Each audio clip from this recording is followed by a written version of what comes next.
for Pittard picking him up, and it's going to be a great contest. So a new era underway for Port Adelaide in the first season start for Matty Primus, and Collingwood's premiership defence also underway for 2011.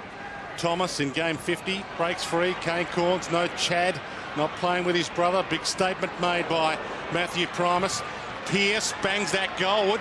It's a little offline and it doesn't score. Stays in. Schultz thought he had that for a second. Swan, wobbler, and Jolly read that beautifully.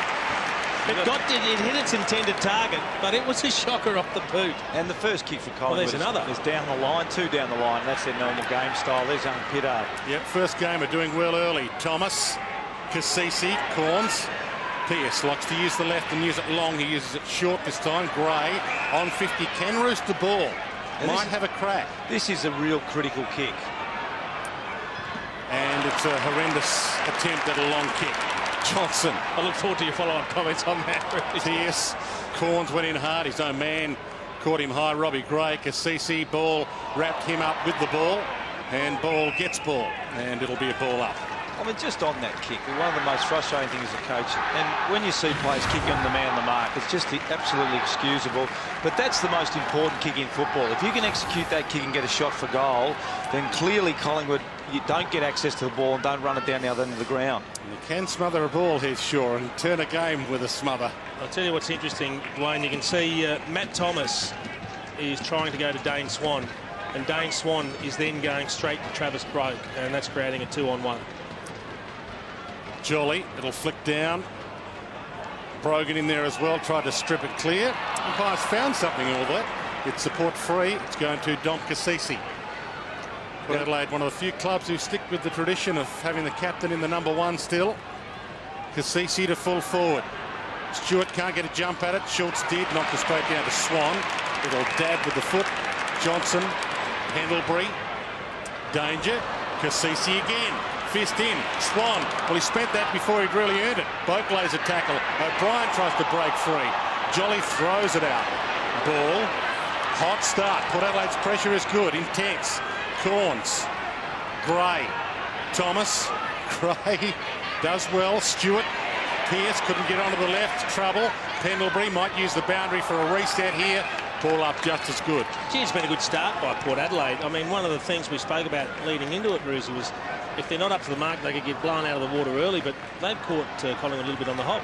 Yeah, both teams pressure very good. Two of the older statesmen, Ruckman, Brogan 32 and Jolly 30. Ball heads long, and Collingwood still not across halfway. That's dropped by the first gamer, Cam O'Shea. Won't be happy with that. Turnover. Didak looked away, handball, he looked away, and Swan looked away. Chaplin, Carlisle, almost a throw. Didak, little fumble, he's rusty. Pendlebury, Brown, this looks better. Blair can line them up, little sidestep, bounces around Pittard, and the monster is awake early.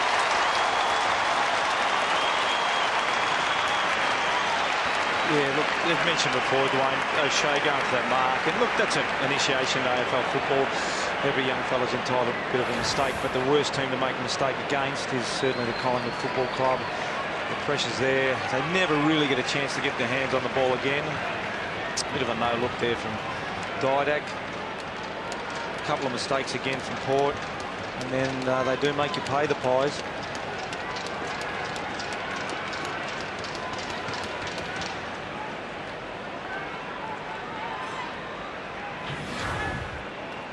Gets a rest for his trouble. Jared Blair wearing Shane O'Brien's number 11 this year, as you would have seen in the pre-season competition, from number 47, his premiership jumper last year. Pendlebury almost threw that away. Wellingham, little slip. Broadbent, trapped. Rolls it towards half forward. Tuvey bumped out of it. Wellingham dragged down. Tackle did slip a little high. Crowd wanted a free, didn't get it. Chaplin, clever sidestep. Handball just as good. Thomas.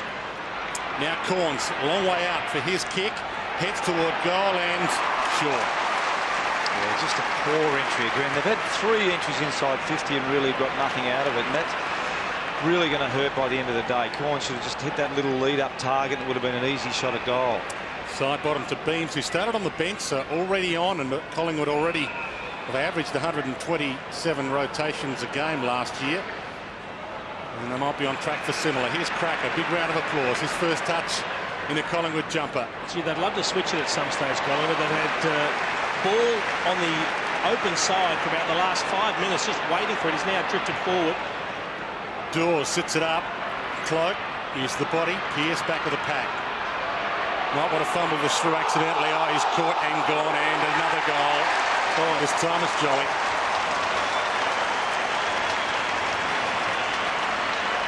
Well, he was the one I was actually talking about. I called him forward. I hit Darren Jolly. I was thinking of the former Sydney ruckman. He'd been waiting on the open side, up on the wing, and all he did was follow the ball forward. And he was the one that when Daniel Pearce picked up the loose ball, he was immediately confronted by it. Normally, the player picks that ball up and he runs and squares it up to the other side, but Jolly had drifted down and just cut that option off, and when the ball spilled free, he managed to kick the goal himself as well.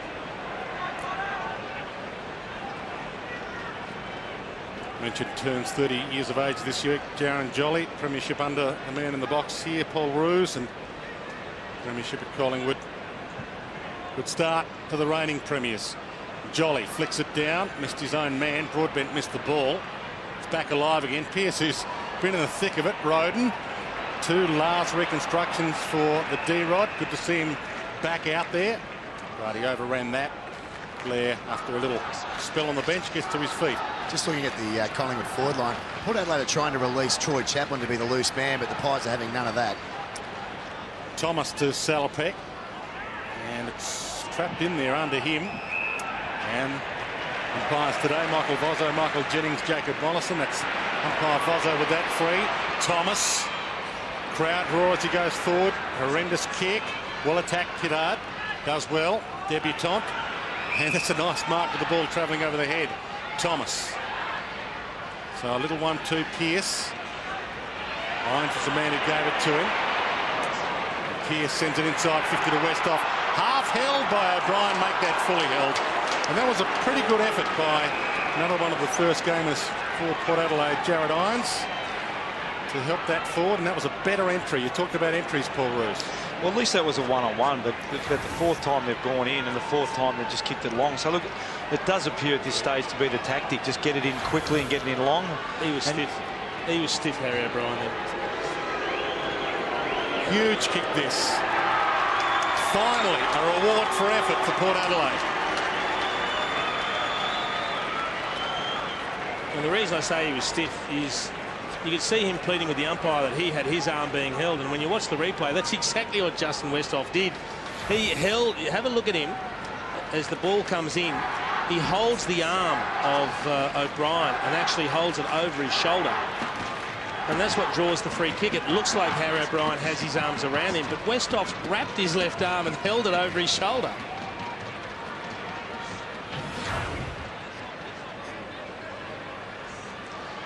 Understandably frustrated, Harry O'Brien. He got stitched up there. Justin Westhoff actually did it very, very well and made it look like he was being held, but he was the one doing the holding.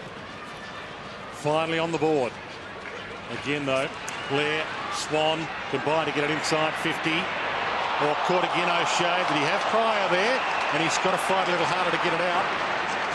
And Pryor gives him the benefit of the doubt. Really important goal, though. I think Port have been going well. We talked about their pressure. Their pressure's been very good. So just a little bit of reward for effort, and hopefully they steady a bit now.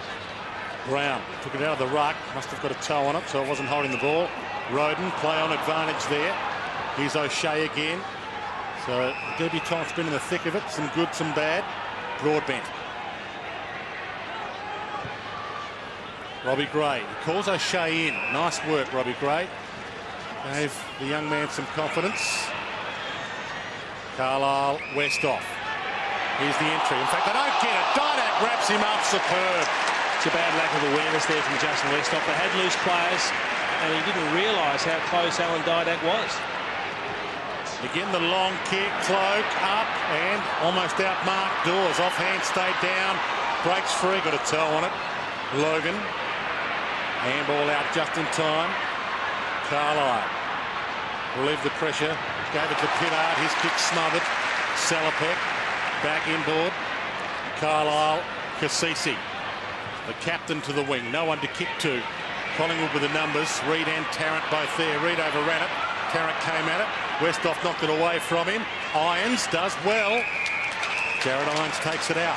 One of the things I talked about before the game, Jace, was that tempo. I think now's the time to take the tempo off the game a little bit for Port. They're in the game, but they're just not hitting enough targets. There's that tackle. Didn't see him coming at all, did he? Pendlebury lost it. Swan bangs it inside 50. A free kick, though. It's coming back. And it's not to Collingwood's advantage, according to the umpires, even though the fans thought out of bounds 30 metres from goal was an advantage. Pendlebury to take the free. Just a couple of Port Adelaide players that probably need really big ears for them to be a bit of a challenge. It would be Westhoff and Daniel Pearce, and they both started pretty well in this game. Yeah, important that Daniel Pearce pickers get some early touches. You're right. He's a confidence player, one that opposition sides try to get in the mind of. They try to be physical with him. So a good sign for Port that he's getting some early touches. Pendlebury. Jolly goes. Brogan with him. Got a hand on it. Pittard had it, lost it, dropped into it. Roden kept his feet well. Trengove to the wing. Race on. Tuvey, as you can hear from the crowd. Tuvey gets there first. Another high floater inside 50. Pittard doing well. Salopek pokes it. Cassisi, and now Robbie Gray will have to get the skates on. Two Collingwood players around him. Westhoff his only target, really. Good vision. Although he bounced it straight through Irons. Unlucky. It was the right option, just poor execution. And that's almost 50 against Logan. It was good vision, Jace. It was a very, very good option, but his execution was just out, and that would have been a shot at goal. Brogan with the fist on Wellingham. Clive tried to quick fire handball. Thomas, Trengove. And on the outer side, Paul Stewart can go. He did. He knew he had the free players. Broadbent flicks it over. Salopek. Now Schultz. Tarrant's with him. Schultz coming off a 6-goal game in Port Adelaide's last pre-season encounter, although it looks better on paper than it probably was. It was against Greater Western Sydney when they won by 100 points, and it was head-to-head with Israel Folau, who's still learning the game. I think he kicked 4 in 7 minutes on Israel Folau in that game. It's hard to read that as a form line, isn't it? It is. I think Tarrant's going to be a tougher opponent. Thomas hugs the line, as Collingwood so often do. Trengove in a good one-on-one with Dawes. Boundary line, his friend. Doesn't want to make it obvious, though. And he keeps it alive. Kane Corns. Paul Stewart. Competitive Port Adelaide. Yeah, and then now's the time just to hit a couple of targets, as I've said before. Just take the tempo off the game, try and find some teammates and get an entry inside 50. But they seem intent on just bombing it in a fair bit. At least that one is near the boundary line. Collingwood can't get their hands on it, and you do get a stoppage here. And Port, 60 metres out from their goal, could fancy themselves to set up a scoring opportunity here. A rest for Dean Brogan. High rotations despite only 3 interchange players to rotate. Jolly used his hands to get rid of Stewart, and the other Stewart, Paul Stewart, bounces it inside 50. Westhoff, good opportunity, tries to keep his feet. And stolen by Cassisi. Can he kick the goal? You bet he can. Scores a level.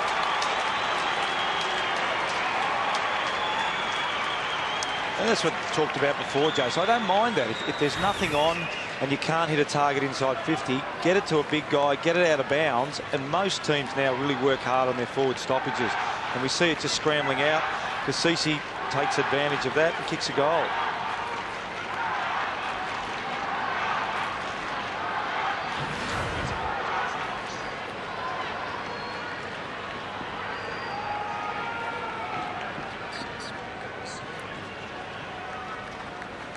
One of the most important parts of that passage of play there. Dom Cassisi's got the job on Scott Pendlebury.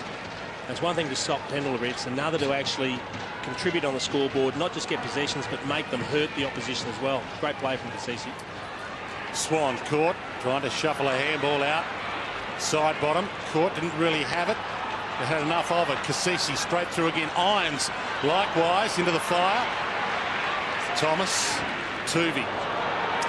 Now, how will the umpire read that? It just bounces kindly for him so it doesn't look deliberate. They'll be a little tougher on that this year. All in. And Port do have a couple of taggers, Jace, that do get hold of the football pretty well. I mean, Corns can certainly rack up some numbers, and Cassisi's a very good run with and a guy that can run with and get the football. Yep. Jolly and Daniel Stewart tying up there in the ruck again. Bellingham thought he could take the free himself, but it's Jolly's ball. And that's your bona fide ruckman against a young ruckman, and Joels will win that probably 9 out of 10. It's a bit hard to work out though sometimes, those free kicks. The two ruckmen look at the umpire to find out whose it is. Pendlebury to Johnson. There's that big long bomb. Dawes, hand cloak. Well, he's found one beforehand. I thought there were hands in the back, but he's found a free kick against Trengo for hanging on to Chris Dawes. And he is the better sharpshooter of the two, so that's a huge win for Collingwood, because we know Cloak can be a little erratic. They're certainly trying to stretch Port's defence with Cloak and Dawes, and Lee Brown's playing up forward as well. Jolly's pushed forward, really making sure they've got some tall, strong targets. Kicked 30 goals, 16 last year. Ball couldn't be in better hands from this spot for Collingwood. Unbelievable. That's as good as it gets.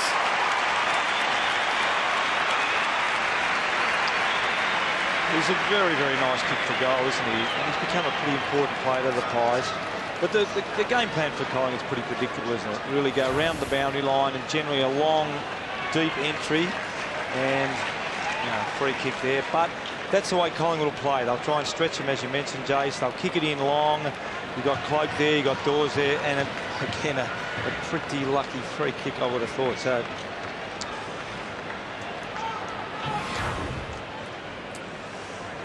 there's that tradition again. Goal kicker straight to the bench. Speaking of the bench, if you've just flicked on, great to have your company. Brent McCaffer on the bench for Collingwood, their sub, and Cameron Hitchcock on the bench for Port Adelaide, their sub. Leon Davis, a late out for Collingwood due to the flu. Boak, handball's out. Thomas, Blair. Stolen, Boak. Corns, as you said, Paul Roos, a tagger who gets plenty of it. 1-3 best and fairest.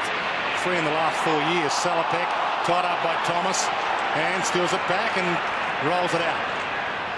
Great contest to watch at the moment. Pendlebury, Irons almost had him and bounces it past Cracker, and a little nudge. Double page spread on Andy Cracker again today in the Herald Sun, and people wonder why we kind of talk about his story, but I think the sadness of the continued horrific demise of Brendan Favola, a man who either cannot or refuses to change, is one of the reasons why we are talking about a man who has been able to resurrect his life and has decided he will change, Andrew Cracker. It's a great story, and that's a story that will continue to be mentioned this year because it should be. We'll get another ball in. Let's head downstairs. Liam Pickering. Well, we heard Scott Pendlebury talk during the week about potentially one-on-one stuff with Dane Swan. Now, he's gone deep forward when Dawes came off the ground. He's on young Pittard, so I'll try and use a bit of a strength advantage there for sure on that young fella. Yeah, first game a tough task. Broadbent bumped, and a good bump by Turvey as well. No free. Dragged down on side bottom, no free there. Could have been one either way. Thomas, half back, tries to go a little central. Logan, he was in the middle of 4 Magpies. Corns, still in the middle of a few. Release kick, Broadbent, hands it off straight away. Golden opportunity here to Gray. Couldn't take the mark, couldn't scoop it up. Half-man handles Harry O'Brien. Handball smothered. Ball still alive. Swan gathers, back pocket, hands it straight to Pearce. Left foot. It's his forte. And finds a target. And Irons gets a chance at his first goal in AFL footy. Well, just persistence there from Port Adelaide, I think. Continued to put pressure on. It wasn't particularly pretty, but they eventually scrapped it forward. And an errant hand pass, an unusual one from Dane Swan, just feeling the pressure. And that's a good sign for Port Adelaide if they can make the Collingwood players, who are normally so assured, actually react a little bit quicker and make some errors. Off the rookie list pre-season, and he can't kick his first goal on AFL footy. Jared Irons, probably appropriate there that he found himself on Swan, given that his father Steve is the federal minister for Swan in WA. I really like Port's inside stuff. They're really matching him with Collingwood. Corns, Salopek, Boak, Cassisi, really working hard inside, winning the ball, quick hands out, giving Port a real chance to be in this game. Side bottom. Big Collingwood crowd in here at Etihad Stadium. Home game without it being a home game necessarily. O'Shea. Port Adelaide with 3. debutants. O'Shea, Pittard and Irons. And they're all getting a piece of the action early. Roden. Stewart. Broadbent. 18 plays 13. Sits it up hoping for Schultz in a one-on-one, and he wins it. Gee, that's good strength. It looked like Ben Reid had the right spot. He looked like he had front position and he was strong enough to hold it. But just the last little lunge from Jay Schultz pushed him off the ball, took the chest mark, a good show of strength. He didn't do it in the back. He didn't give away a free kick. And this guy is one of those that you're very confident when he's lining up a set shot that he will convert. Super accurate last year, 33 goals, 15. Coming off that 6-goal game a week and a half ago, and Port Adelaide in front. It looks like a pretty predictable game plan for Matty Primus. We've noticed a few times when they've been held up on the wing, they've kicked it long to a contest, and we've got some really good crummers, which we had then. And then if there is a one-on-one contest inside 50, this time it was Schultz versus Reid. Schultz a very good mark. So that's the second time they've gone into a one-on-one contest. First time free kick to Westhoff. Second time a terrific contested mark by Schultz, and he converts.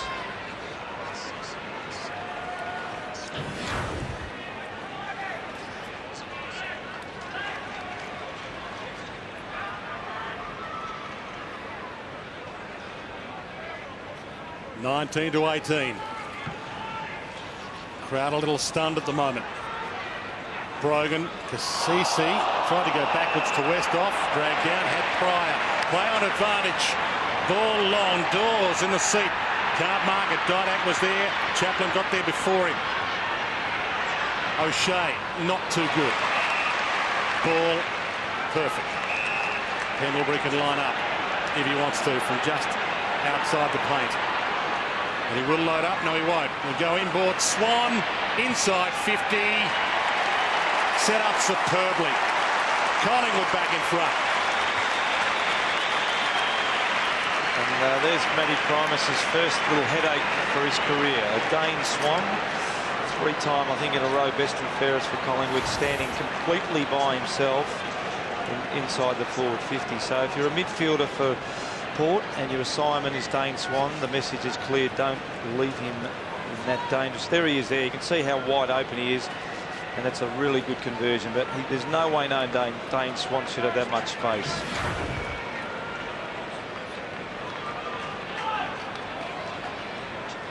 He's averaged 31 possessions per game for 3 years now. Rosie, just a quick question to you. You've obviously coached a bit against Collingwood, and I think their record against the Swans was always pretty good. How hard is it to work out who's on who in those midfield rotations? They're running 4 and 5 off the bench at a time.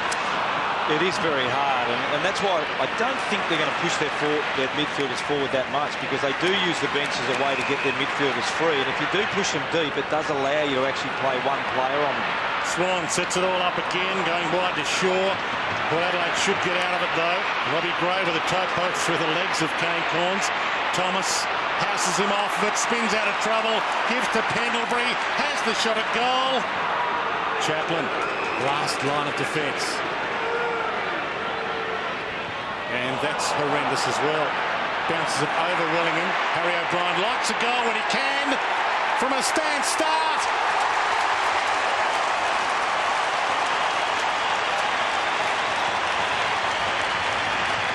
Gee, that's a good finish off one step. To pick up right on the 50-metre arc and with no forward momentum, just carry the ball more than 50 metres off one step. That is an excellent kick. He was pretty single-minded once he got the ball. I don't think he was in any sort of mind other than kicking the goal. He didn't look at the options. He just thought, I can kick this off one step. That is a great finish.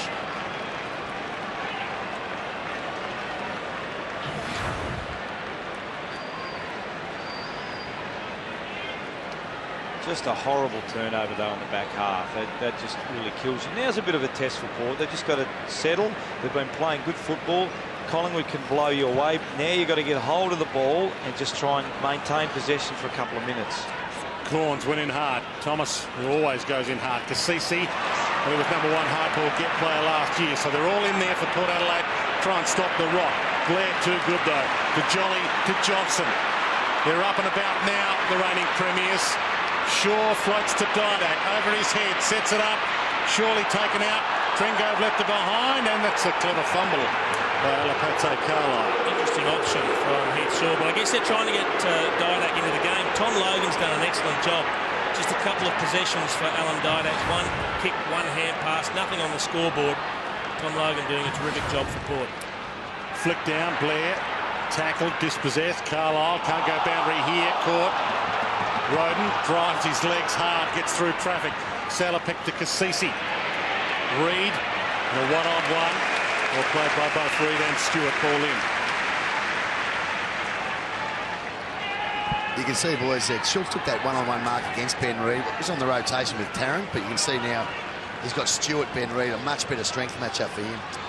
There's your disposal winners tally. Ball wrapped up, went down. Blair caught, got rid of it quickly. Salopek tries to throw it out. Thomas and Corns on hands and knees. Game's lifted a gear because Collingwood's lifted one. See, it was interesting watching Dale Thomas there. He was on his knees, but he didn't drag the ball under. He was very conscious about not getting caught with it. So he kind of patted it around, trying to locate a teammate around that he could tap it to. But he just controls. Look at this. He doesn't drag it under. He's just patting it around, trying to keep his body up, not lie over the footy. Free kick in the ruck, this time against Jolly. It was against the more experienced ruckman. We've seen him win a couple against Daniel Stewart in the ruck. Now Brogan back on for the last 4 minutes. West off to fly, although Schultz goes from 4 deep. Harry O'Brien got a fist on it. Boat just off the bench with Shaw. They do seem a bit more reluctant now to bring the ball back in Port. They seem to be happy to bang it down the line. We saw 3 tools there on Boat front and square, and they're taking another throw in. Boat ran into a roadblock. He'd try to get rid of it, had no prior opportunity. Ball up. Re-signed with the club long-term, Travis Boat. Had some adductor release surgery over the 2011 summer. Comes into this not fully fit necessarily. Free kick in that contest, and this time it's against Cloak. It'll be Carlisle's ball.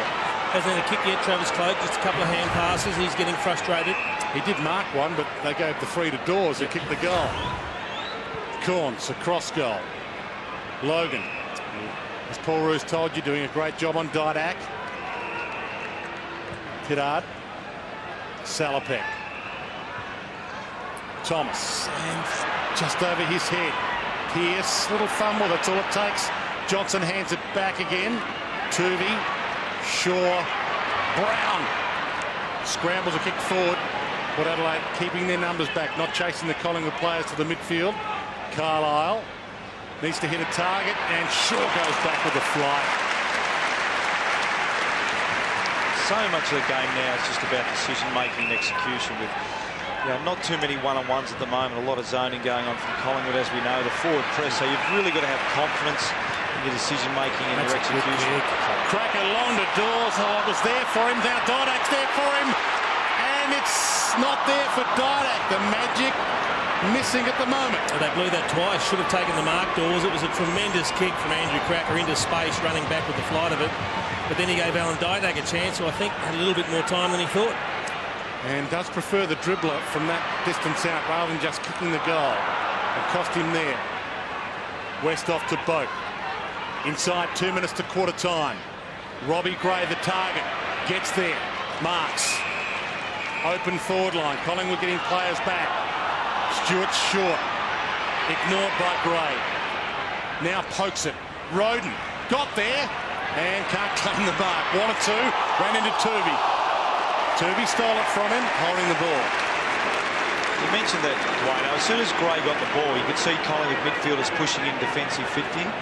That's why you've either got to turn and go straight away, or you've got to hold on to the football and wait for that Collingwood player's opposition midfielder to come and become a leading target inside 50. And Gray probably did neither of those then.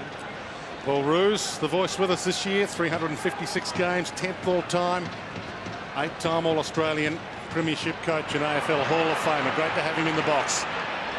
Swan, Beams got it up. Brown couldn't trap it. Pendlebury. Little flick out. O'Shea. Still a chance for a late score for Port Adelaide. Boak. There's that wild kick.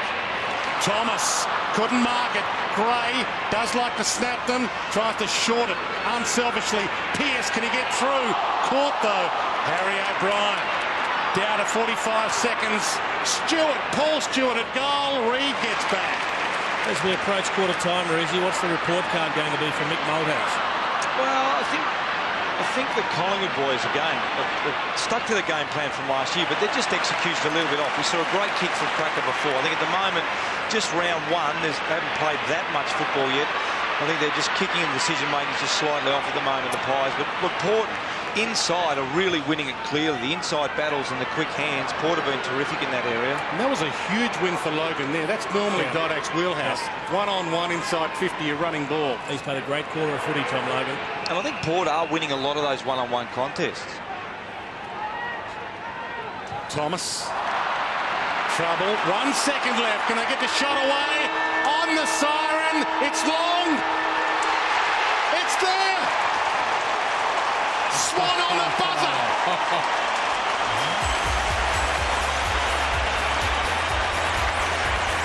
Class can kill you. And Collingwood, with their superstar on target, Dane Swan on the siren, lead at quarter time by 3 goals. 6-1-37. Port Adelaide 3-1-19.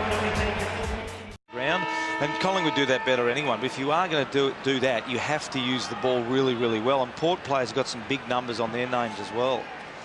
Jolly and Brogan resume hostilities down to Boak. To half forward, Robbie Gray, who's been their go-to man quite a bit early. Gathers, goes, gives. Opportunity there. It's wasted really. Paul Stewart had a chance at the chest mark. Side bottom, Reid, O'Brien, caught by Gray. Pearce had a lot of it early. Westhoff needs to hit a chest. Sits it up, hoping for Schultz. Manhandled out of it. Jolly gets there. Shaw, little fumble. Port Adelaide with players around the ball. Collingwood tied up. Brucey, when that quarter started, each team had a loose man in defence. Now, Port Adelaide had Troy Chaplin, who they would love having loose, but at the other end, you have Heath Shaw loose. As a coach, do you just sit and weigh up and see who's more effective? Well, 3 goals down. I mean, Port are the ones that have to roll the dice. So Collingwood would be happy to have Heath Shaw. I rate Heath Shaw as probably their most important player. I know some people disagree, but he really sets them up down back. And if he's loose, he can run and carry the football, use it very well. I mean, Chaplin's a pretty good user, but at 3 down, it's really up to Port to make the move rather than Collingwood. Turnover after turnover there. Collingwood's ball. Oh, yeah. Little high. Should be okay. Jay Schultz. Call it sloppy at best, eh? It's just this is your classic where Port now are going into a sort of forward press type. They're in a zone, not a one-on-one. And Collingwood, as we know, will just kick it down the line. Good opportunity for it to open up, though. Corns inboard. Boak doesn't want to have the shot. Once again, goes for the pass target. Schultz. Tarrant calls for a free. Argues with the umpire. Harry O'Brien gets the ball. Thomas. And that's where the advantage rule works in the favour of the team that had control of the footy. Collingwood did. Didak beams Thomas. Brown. Bumped by Chaplin. Ball hits the deck. Chaplin back in. O'Shea slaps it out. Corns. Boak again. Pearce. Robbie Gray again the target. Shaw with him. Gray held it long enough. Pulling the arm. He's paid pulling the arm. That shows you how quickly the game can change. Collingwood should have been having a shot at the other end. Lee Brown makes a mistake. He's got 2 options. You either ride the bump and then handball it, or you tap it over. He tried to take possession, but then didn't ride the bump. The ball spilt free, turnover. Instead of Pendlebury running into an open goal at one end, you have Robbie Gray a few seconds later having a set shot at the other. What about the kick of Daniel Pearce as well with penetration? For early momentum, and that's disaster. Crowd told us early. Yeah. I think you're right, Pickers. That was one of the few times a Port midfielder has kicked the ball to the advantage of the forward. A lot of the other entries from Port have just been bombs, which have given their forwards no chance. That was a lovely kick from Pearce, and it did cover some distance. Shea thumping that ball out. This is the kick we're talking about. You just see it's nicely weighted to Gray's side, and there was no way known Shaw could do anything other than give away a free kick there. Boak, straight through O'Brien. Reed, back pocket. He's got Heath Shaw, the release player. Or longer, he's got Brown. And you know who he'll give it to. So it opens up. A bounce. Dawes short. Dawes hit. Didak in a one-on-one. Logan with him. Didak's direction. He missed it. Gee, that was there for him as well. He just misread that. Logan hands it back. Pittard. That's a sign of frustration from Didak. Well, Port Adelaide played onto advantage. Dawes took a half step. There was a netball step. He didn't take the full step to play on. And now it's 50 against Salopek. That makes a 50-50 at best shot, all of a sudden a 100% goal. But there's another turnover goal. Pittard, young player, gets it, doesn't execute his skills. And one of the things that we know in AFL football today, if you can't kick, it becomes very, very difficult to implement any sort of game style. And another goal from a Port turnover to Collingwood. We know Dawes can kick. 4-goal lead to Collingwood. We spoke about the incident at quarter time that Matty Primus mightn't have seen coming down from the box. Matt Thomas kicks into the man on the mark. He would have seen this 50-metre penalty. As a coach, Roosie, you really have to bite your tongue at some stage and say, you know what, I won't send the runner out and give him an almighty blast because he's not going to achieve anything. Yeah, you are frustrated because it's just giving a goal away. Salopek here comes in from the side.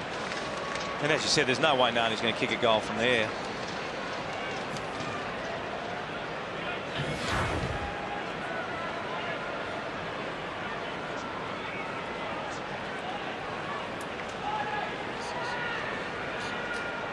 It is hard to believe it's a 4-goal game, though, isn't it? 7 goals won to 3 goals won. Port have been more than competitive, but just their forward 50 entries have been poor, and they've just turned the ball over 2 or 3 times. Got a run on now, though. Thomas didn't gather, does gather now. Floats the ball. 55 out. Little fumble, spent it before it earned it. Back to Thomas. And just sits it up in hope. Cloak.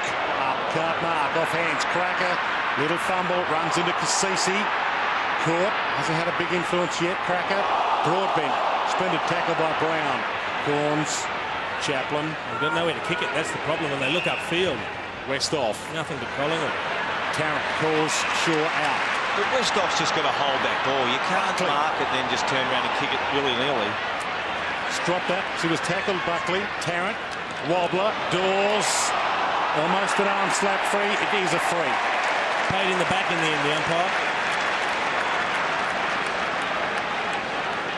It wasn't a particularly good kick from Tarrant coming in, but the guy the size of Chris Dawes, when you take front position, when you stand tall, you make it very hard for the defender to do a hell of a lot. And if the score isn't perfect, you're always going to risk giving away a free kick. That front position is crucial.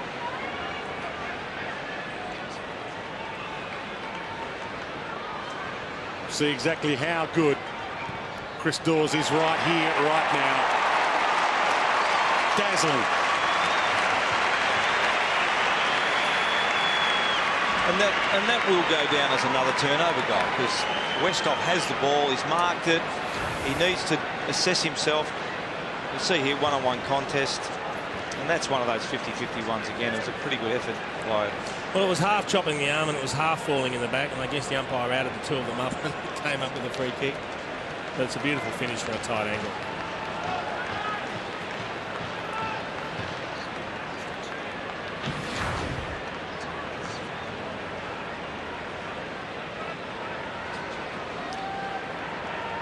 Now Westhoff is playing that loose man behind now. It looks like he started behind the contest, but if you're not a good ball user or you can't run and carry, there's no point in being a loose man in defence.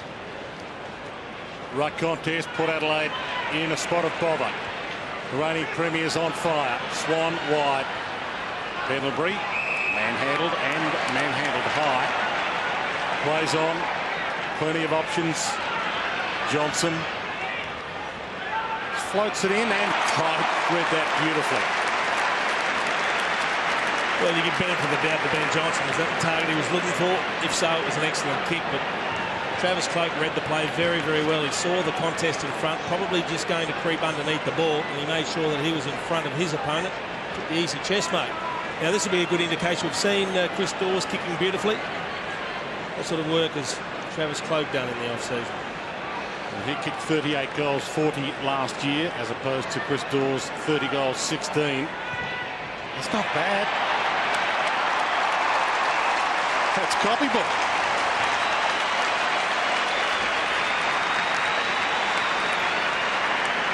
We're up and about the Pies now. This next centre bounce is crucial. We're starting to use the ball better, Jace. I'm not sure this is meant for Cloke, but at least it's low. Kicked it to the right area. Yeah, I was going to say, at least it's low and hard and gives the Collingwood player a chance to run onto it, as opposed to Port's forward entries that are generally really high bombs, more to the advantage of the Collingwood defenders, to be perfectly frank. So critical centre bounce now for Port to win this one.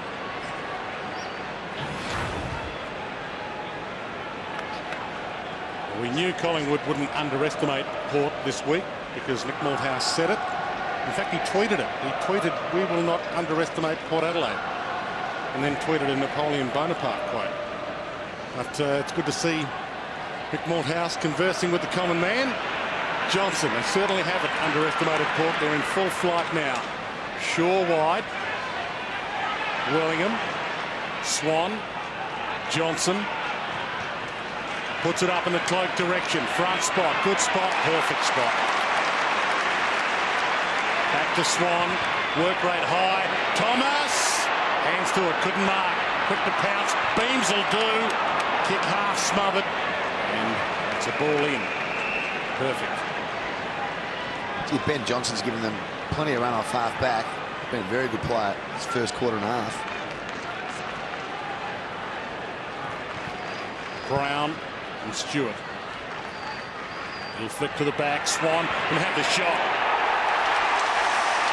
It's a thing of beauty.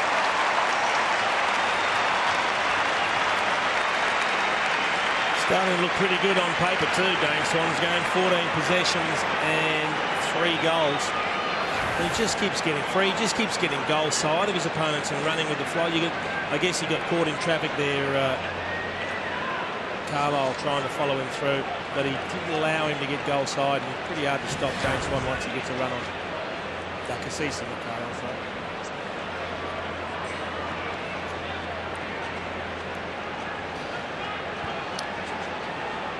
The thing that concerned me about that last forward stoppage was it was Stewart, the Port ruckman, that actually hit it to the advantage of Collingwood. So whether that was a mix-up with the Port ruckman and midfielders, or whether it was just a poor decision from the ruckman, only the coach's box at Port will certainly know that. Swan again setting it up. Pendlebury. Now Wellingham can get and go. The bounces kindly. Spears that to Dawes. Gets there. Spills it. Beams. Caught by Pittard. Got a handball up. Blair. Side bottom. He's got Swan inboard and he's free. How does he stand on his own like that when you've had possession number 16? Now Johnson. He's got options at plenty. Dale Thomas might be the one. Heads in that direction and chopping in Brown in front of Thomas. Now, I reckon he did mean that kick, Ben Johnson, and that was weighted perfectly to get over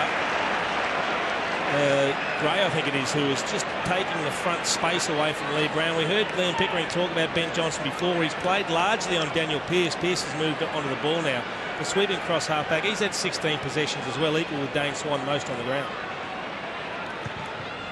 And that bends back magnificently. They've got their mojo back.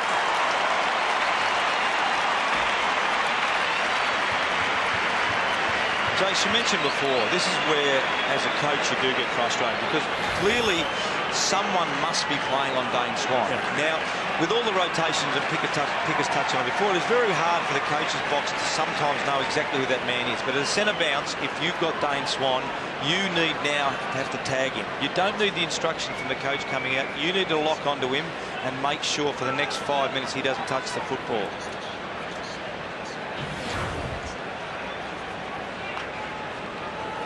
So in the blink of an eye, the reigning premiers have hit the last 8 goals of this game. A bit of a joke on the bench there between Alan Didak and Lee Brown. I've just been explaining how that didn't quite follow the trajectory he was expecting, that shot for goal, Lee Brown. Pendlebury kick smothered. Roden Does break free, can't get a kick away though and dragged down. Pendlebury likewise. Carlisle, that's hurt him. He's okay. Alapate.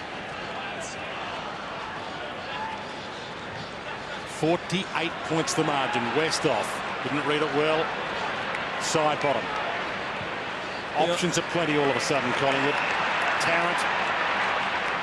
Blair. Dawes if he wants him. He goes beams instead. Cracker can load up from 50.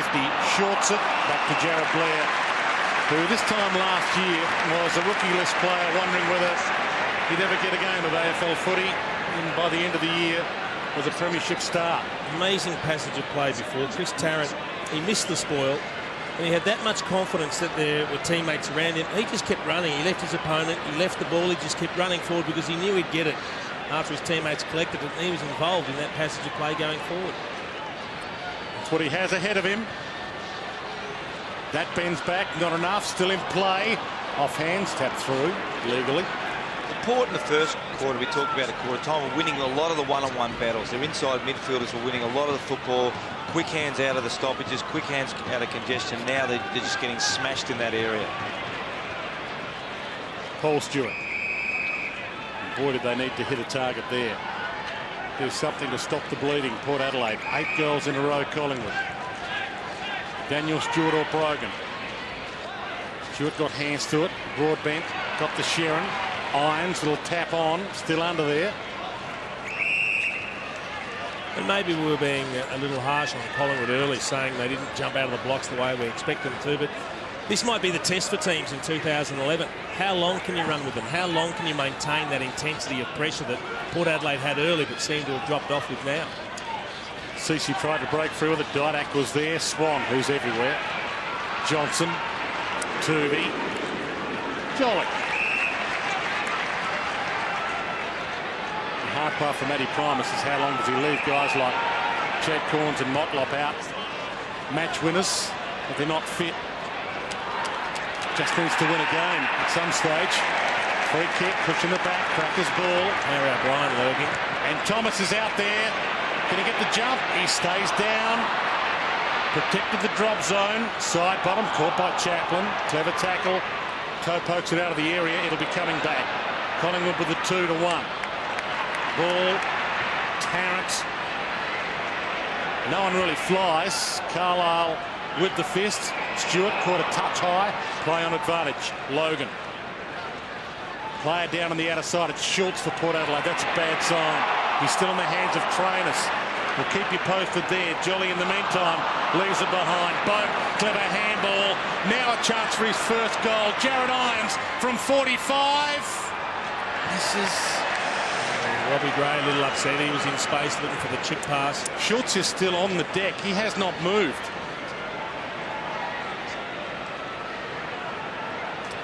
Yeah, once again, Jason, going forward, Hines had a player 20 metres out, directly in front, no one on him. Chose a really poor decision. Should have been an easy Port goal. Now it may go down the other end. They're going to stop play here. They need a stretcher. Yep. I think in... Oh, no, that looks knee. I thought he was concussed. No. It could be knee. Yep. In... just have a look at the replay here. He tackles. Oh, there it is. He falls across him. It didn't look that bad, though. It was just a little tweak, but sometimes that's all it takes, and that's unfortunate for Jay Schultz. He looks like he's in a lot of pain.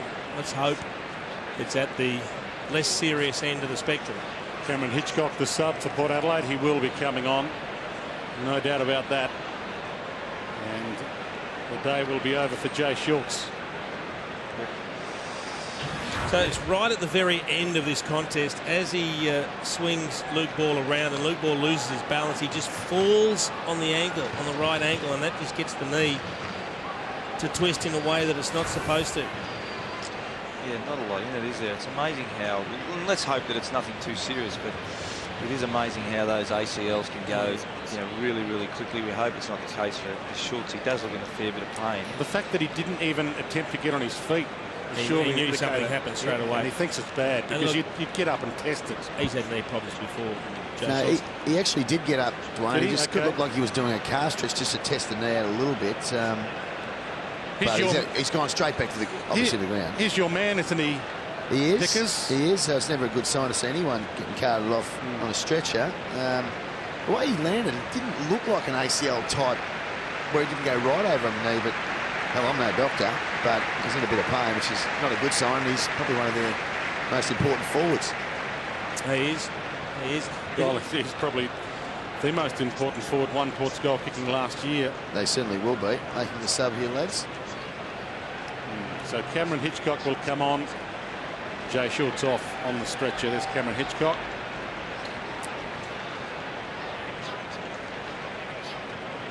Was it Jared Irons before we were talking about had that shot for goal and he put a pass to Robbie Gray, I reckon. And look, it's easy for us to sit up here and sum things up so easily, saying that he chose the wrong option. When you're a young player in your first game or first few games, I just think he made the decision too quickly. He put himself under pressure. He kicked it off one step, and he thought you just don't realise how much time you've got when you're a young player in the game. And maybe if he took the time, he probably then would have seen the teammate and passed to him, but thought he was under pressure and probably kicked the ball quicker than he needed to. Yeah, look, he's playing against a team that does put the pressure on, and he's not to know absolutely what's around him. So you're right, it was more a case of just rushing it and making a poor decision, and he'll learn from that. So the sub rule used again. Jay Short's gone for the day, and Cameron Hitchcock will unveil Josh Carr's old number 2. He's going to play in this year as opposed to the 45 he's been wearing. He might just be a handy little live wire that can inject a bit of life into the Port lineup too. They need some. That's an interesting kick. Turvey sits under it. Did pretty well in the end. Got an arm slapped free. And here they go. Shaw.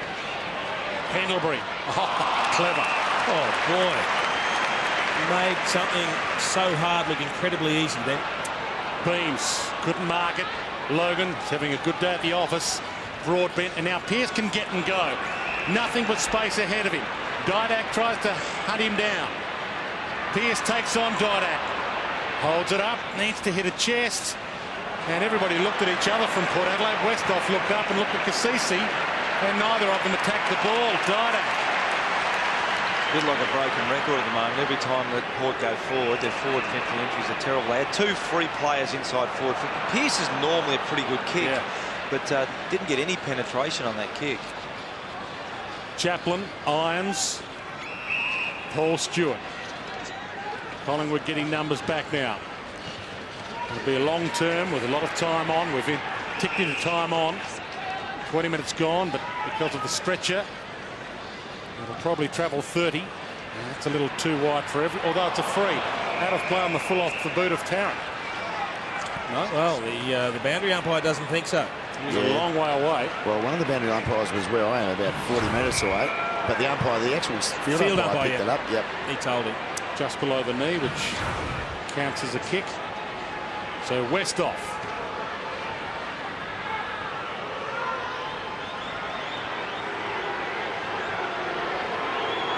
Close to the man on the mark. Sits it up. No shorts to go at it. Brogan's down there. Slapped away from him. Past a couple. Cracker left it behind. Ball back alive again. Cassisi. Well, they need a captain's goal. They don't get it. It's always a tough one, though, from Westhoff there. Do you wait for an opportunity to open up? And there we see Schultz going round. Not putting any weight on that right leg. Brogan. Well protected by Corns. Beams had no chance. So Brogan's options now to bring it round the arc, but once again it's just a bomb in to forward, and Collingwood have got an enormous amount of numbers there. Yeah, Wellingham was waiting down. Dawes all the way down to defence to lend a hand. Ball. Now Trengove needs to go here. Does go with a big fist. Good spot to thump it back to Cracker. Caught and extracts a kick somehow. Pearce on the left. Kickable by his standards, and he's off. Shaw is on. Johnson the release kick and get and go. Lee Brown wants a long one. Johnson now realises, gives to Pendlebury. Short to Cracker. Brown or Dawes are still on. Now in the Brown direction. Wellingham looks at Brown, and in the end, Chaplin split the difference. Yeah, that was a poor kick from Andy Cracker. He had 3 Collingwood players and found the one Port player in the middle of him. Trengove, Corns, Hitchcock now on the sub. Roden, look away handball. Gray, long. Stewart should gobble this up and hold it up. Daniel Stewart. His players looking very, very tired at the moment. This round one, and obviously they'll work their way into the season, but looking very tired. Collingwood started to make a few mistakes. Yeah, I see what they're starting to do recently. They're taking a lot of risks now, and they think they're in control of the game. And poor old Dane Swan had to try and go back and pick up the tall there. Port Adelaide's was the new black. The 200-centimetre player is the kind of player you want if they can go forward and kick goals, because you want the dual position ruckman forwards in your side under the new rule. That was just a horror show. So is that. Salopek. Johnson, can he mop up the mess? Buckley was in there for Collingwood, playing his first game for them, couldn't break free. Hitchcock, live wire, just off the bench and a little rusty. Well, that was another example there. Heath Shaw played on. They took a risk. He kicked to a dangerous area. You know, they don't feel any pressure at the moment, and they're just perhaps playing a little bit outside their normal guidelines. And Port really can't make them play. Hitchcock got it and had a shot for goal, but he had 3 players inside him. He just needed the handball one off, and it would have been an easy kick from about 20 metres out. Jolly, Didak, Blair can get and go. Open goal ahead of him, runs in and bounces it in.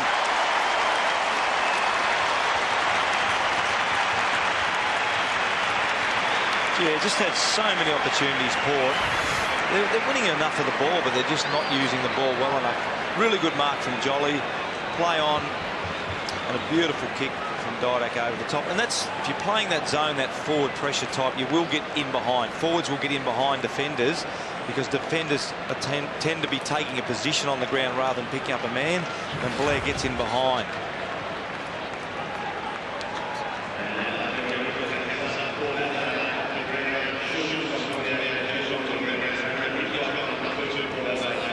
"25 minutes gone, still 5 and change to go. Second term. The reigning premiers looking solid as ever. Gray got his own handball. Tringove. Hitchcock.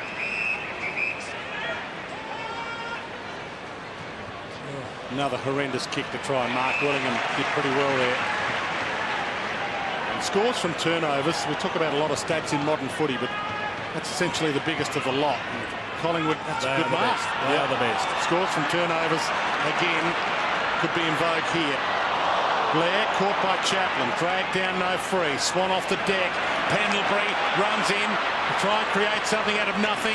Cloak got his forte from there, has the shot and misses everything. Port Adelaide the numbers. O'Shea. Even that, I reckon, that's not the spot you want Travis Cloak having a shot from. He's got to look to create something for a teammate from that position. Broad bent long, but Harry O was waiting. Was zoning off. Huge round of applause. They love the Colt figure, as they do this one. Dale Thomas. Well, they've got everyone up in their half of the ground now, Collingwood. This is that big forward press where they'll just control the footy.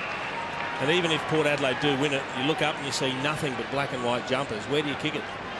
Port Adelaide goalless this quarter. They've kicked 4 behinds. Collingwood's kicked 6 goals.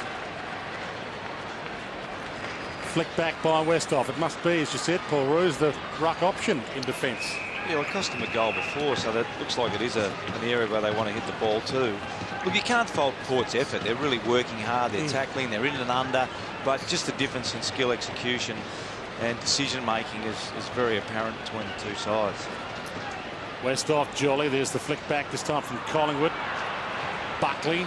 Said first game for Collingwood for Buckley this afternoon after spending a year on the list without a game last year. Johnson can size them up from 50. It's drifting back. They've got it all.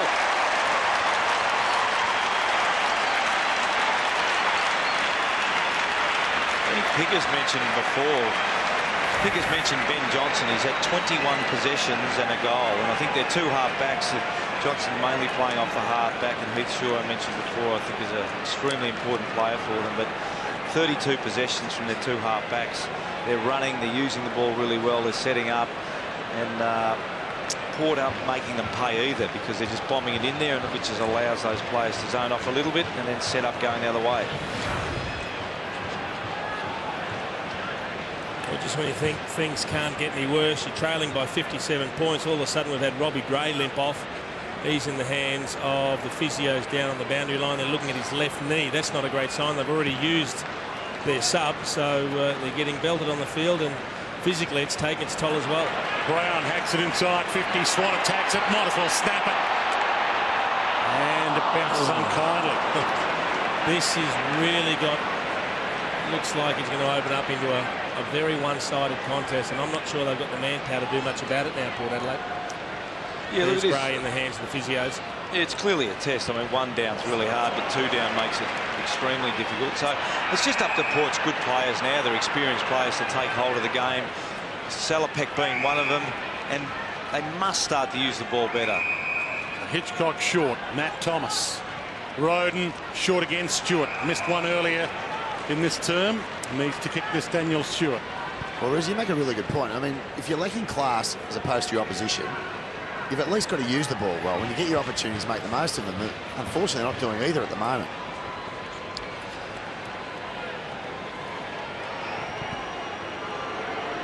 .58 points the margin.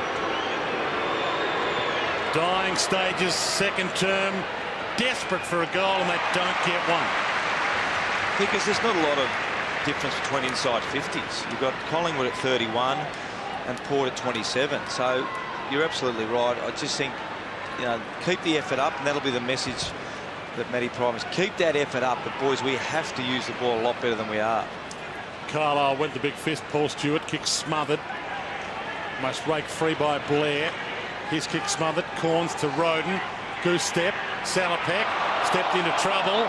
Got one little high, but he contributed to it. Boak finally finds the centre of the big sticks.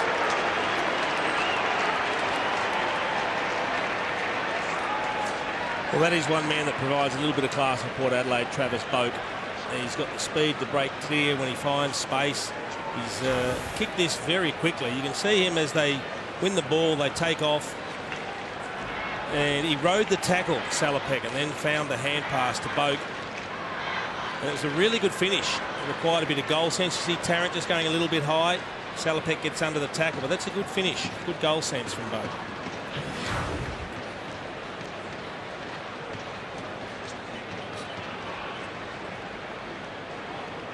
Another one of Port Adelaide's players, Travis Boak, who needs to go from good to great. If Port Adelaide is to go from 10th last year to a top 8 team. And the ball up. Kasisi inside 2 minutes. Half forward, Shaw left it behind. Good opportunity again, Irons. Got the kick away. Hitchcock, pocket. Dropped it.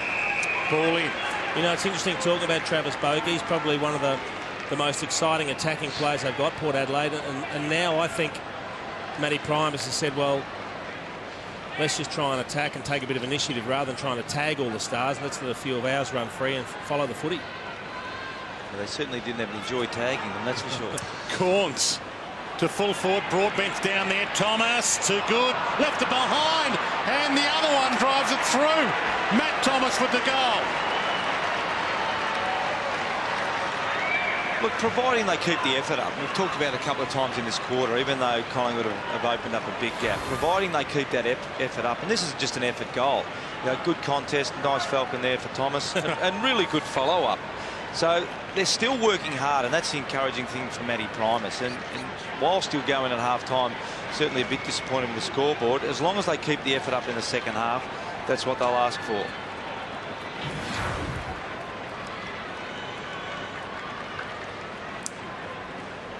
Game number 50 for Matt Thomas today.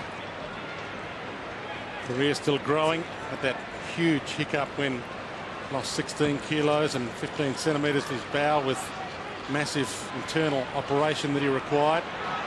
Good to see him back and playing well in game number 50. Turnover again. Didak rolls it forward. They got a goal in the dying seconds of the opening term, Collingwood. Chaplin tries to stop them and does here. Tringove wide. Matt Thomas. Bouncing ball, Shaw with him. Boundary line if he wants it, or Salopek. Takes on Tarrant, who takes him out.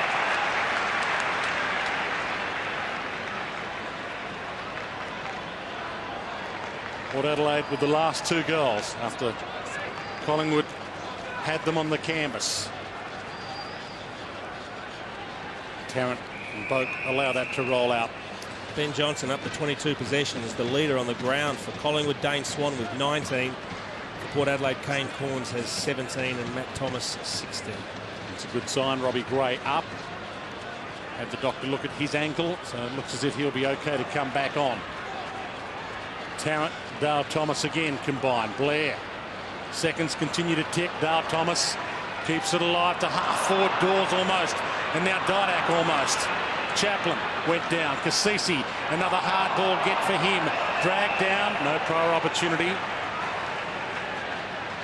They spread really, really nicely from the stoppages, Collingwood. You can see when, as soon as the ball goes up at Collingwood play, they've got a really good mix of inside and outside midfielders.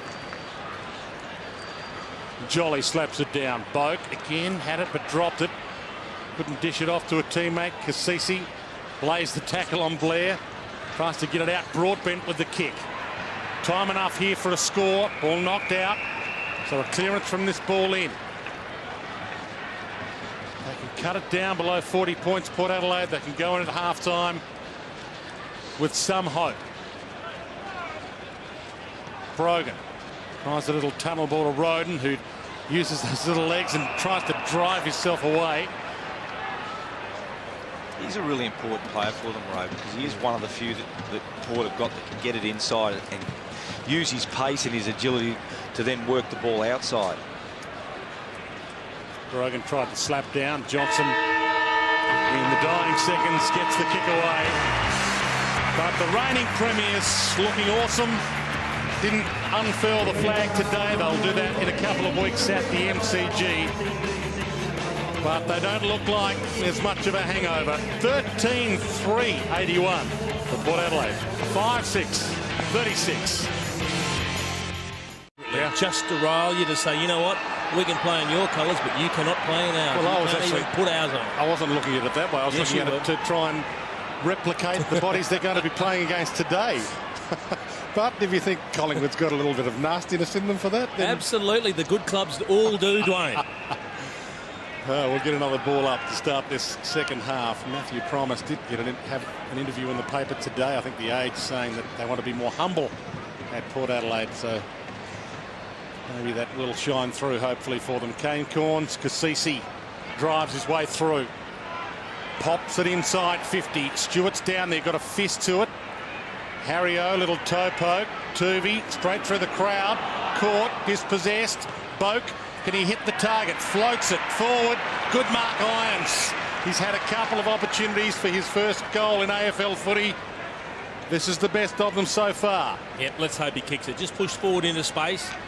Had a couple of options there, and Chris Tarrant was caught between a rock and a hard place trying to cover two of the forwards. He was the only defender deep going back with the flight of the foot. He couldn't quite get there in time. Just needs a good kick here. That's what he has ahead of him. That's a big shot in the arm for him and Port Adelaide.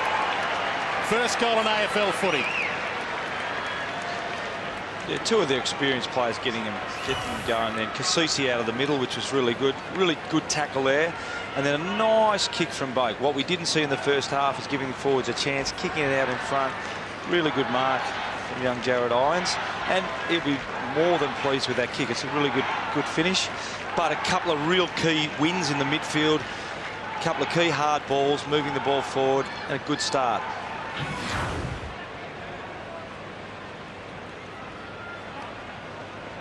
It's Robbie Gray back on, which is good news for Port Adelaide. So they've got a couple of forwards to go to now. Jared Irons and Robbie Gray.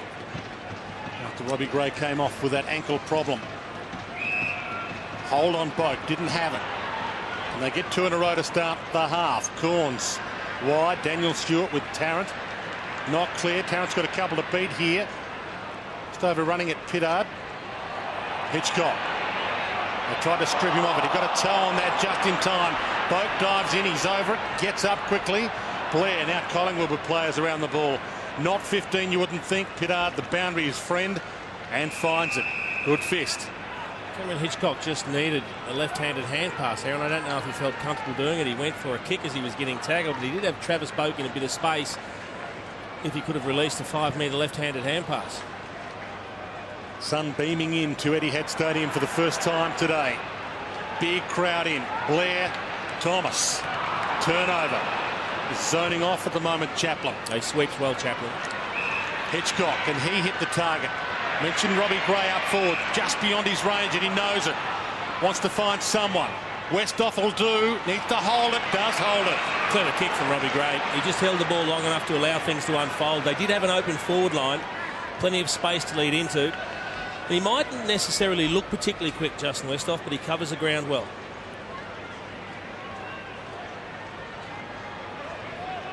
Massive kick. But Justin Westhoff, the Wolves were at his door last year when he was languishing in the SANFL. If you're going to be a key forward, you need to kick those and give your team hope. Well, whatever Matthew Promer said at half-time has worked for him. You see, they've dominated. They've won the clearances. Chaplin's so good at sweeping across half-back, and it's very rare that teams allow him to do that. But I guess when you're the reigning premier and you're normally used to playing the game on your own terms, you tend to give you back your players and you allow things to unfold. Well, 2 marks inside 50, so 2 really good entries for Port to start this and 2 quick goals.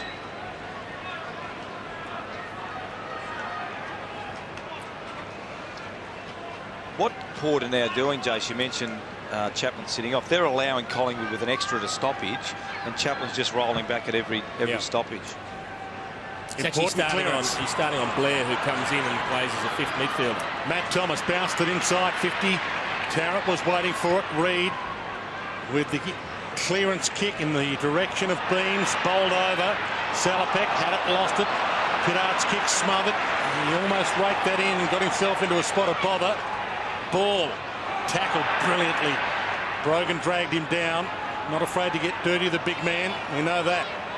Ball stuck in there. Dawes, he tried to find a door, couldn't get it out. It's about 25 players around this ball up. And umpire Jacob Mollison realises he better earn his pay. And as a coach, you have to weigh that up. If you've got Chaplin on Blair and Blair rolls in as a 5th midfielder, you're probably going to say, no disrespect to Blair, but we don't think he's going to damage us as much as Troy Chaplin can do for us across half-back. Yeah, he certainly wouldn't be rolling off a Swan or a Thomas or a Pendlebury. So that's what they tend to do. They tend to pick the least experience of the forward that goes up and give them the Chaplin, and Chaplin can just roll off. From the ball up, Boak. Caught, had to get it out. Pendlebury caught, didn't get it. Pearce, Salopek, Boak. Key players finding it. Hitchcock. Stewart inside 50 off the Hitchcock kick. Bounced into his arms nicely. Westhoff, he's been caught once today for being too slow. Hitchcock had a piece of it. Harry O'Brien off Tubi's back of his head. No free. There is a free. And Irons will get the free. He's just kicked one. Gets another chance from a similar angle. What they are showing at the moment, Port Adelaide, is great desperation for the contest. A real appetite for doing the hard yards, getting down low, getting down in first. And he's just copped one to the jaw. That's the umpire that was in control was obstructed, so a great decision by the umpire further afield. Brings that back. He stares the moment down, the first gamer.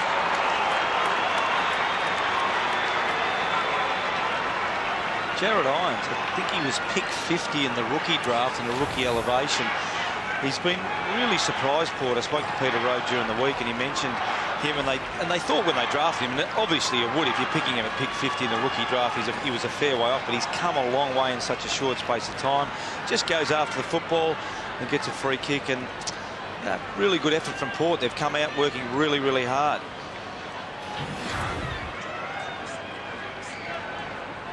Well, you know you're in the big league when you walk back to position holding your jaw. You're playing with the big boys, and he earned it, but he's done remarkably well. Terrific stuff, Jared Irons. Back to a 27-point margin. And there's a game happening here. Pearce tries to shuffle it out. Beans. Collingwood realise they've got to stop the flow. Didak hasn't seen a lot of it so far today. Sidestep clever. Kick just as good. Off hands, though. Brown had to dish it off. Side bottom. Through traffic. Roden drives his way through brilliantly. They're alive. Well and truly, Port Adelaide. Wide ball for Westhoff. Unkind bounce. Had to wait. Willingham overran him. Matt Thomas in there. Edged out of the contest. O'Shea. Outside of the foot kick again from him. He's obviously got no left. Pearce sold the dummy to Tooby and tried for the out of bounds on the full, did he? Off the boot of Ben Johnson. Gee, if he had have gotten the ball through, they had two players, Boak and I think the other one was Salopek, that were running forward clear. It might have been Broadbent, in fact. Back into play, no Port Adelaide ruckman. Jolly could have taken it out of the air, down to Pearce. Matt Thomas to set it up. Kane Corns, that's disastrous. A little fumble from Pearce before Jace cost him a goal, because Salopek was running inside 50 by himself. Andrew Cracker's ball. Little lull here. Well, it's interesting, boys. We know that they conceded 10 goals in a row, Port Adelaide, but they've now kicked the last 5, the last 2 of the second quarter, and the first 3 of the third. So I'm going to shake the Pies up a bit here. They only missed the 8 by a game or so last year. Finished 10th, Port Adelaide. They won 5 of their last 6 games under Matty Primus. They need a ruckman, probably, if they're their contender in this one. Although they get the clearance without a ruckman. Broadbent to Irons. Buckley, a couple of first gamers. Buckley playing his first game for Collingwood after 21 with Melbourne. Up against Irons, and here he is, on cue, Buckley. Floats it long. Dawes with 2 to beat. Trengove goes the fist. O'Shea. Handball to Pittard. Caught. Gang tackled. Didn't necessarily get rid of it legally. Crowd knew it. Rolls out the side bottom. Sidestep. Didak. It's his forte. Left foot. Kicks a goal. Just when they needed one.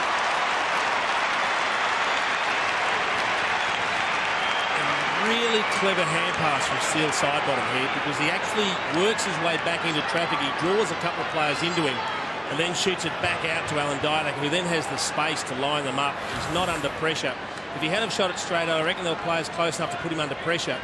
You'll see Steele Sidebottom. He comes in and he just draws a couple of them in, and that puts Didak in a little pocket of space, and he's a devastating finish.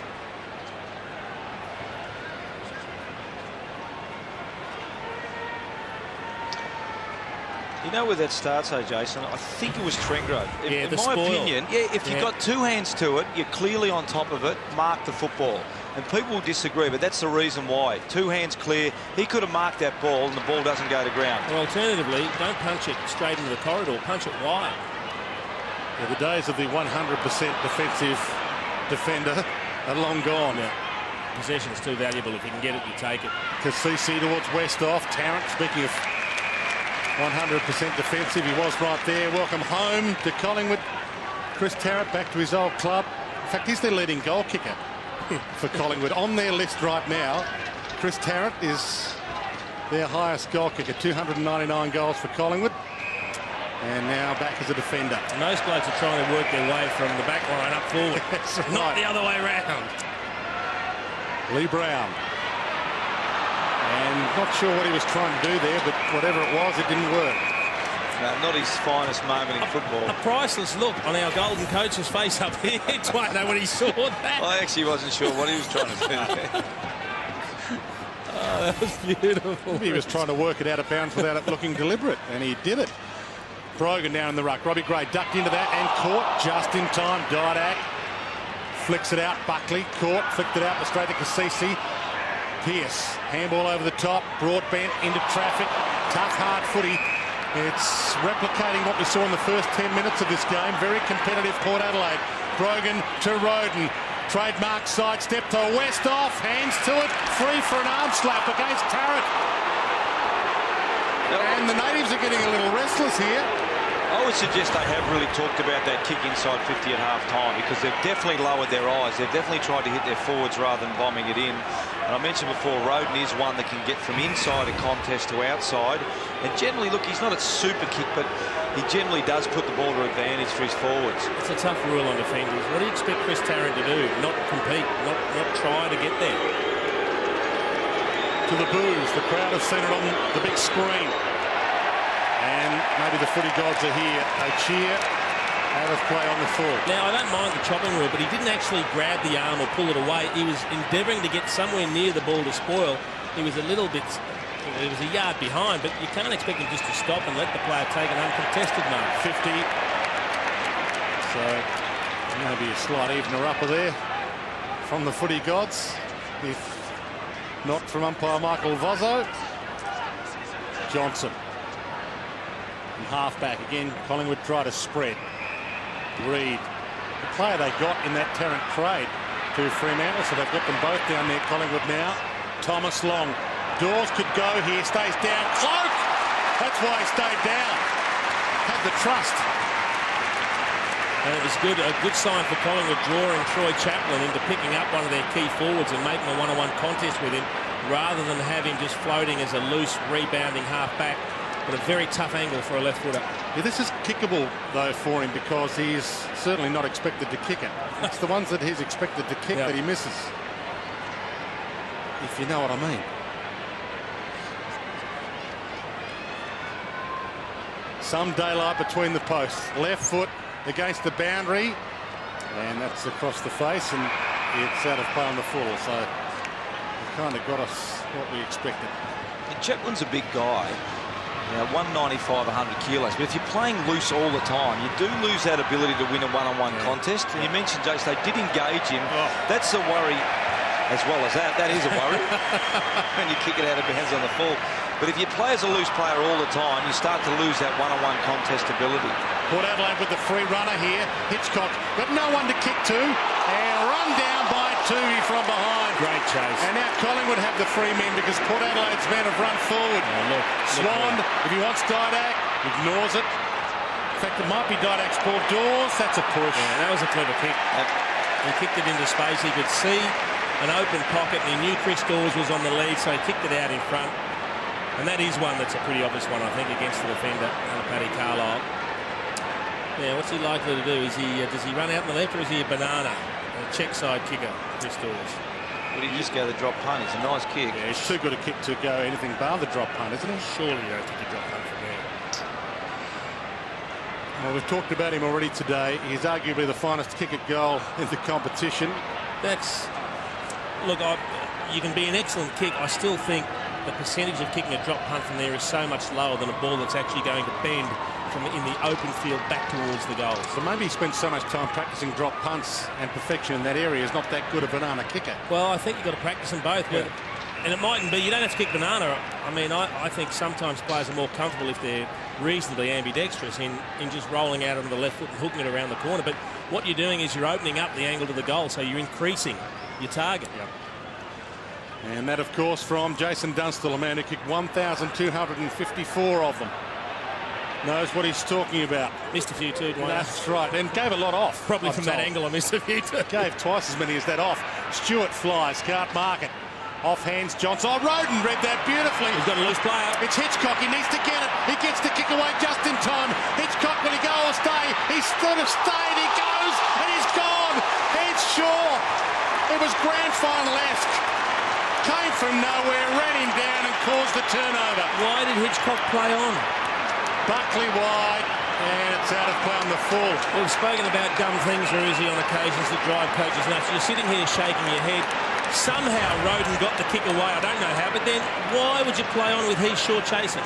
Well, maybe he didn't see the grand final. Makes absolutely no sense whatsoever. That's just a really, really poor decision. Westhoff's ball here, by the way. He doesn't look confident from just outside 50.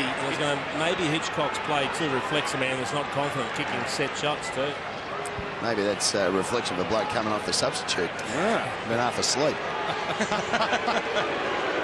Some booze. Westhoff from 52. Gets some air. It's long. And it might be there. They didn't touch it. Got some drift. Amazing. That actually never looked like going through the goals. I'm looking forward to seeing a replay, Ruzi. How did Darren Jolly not get a touch on that?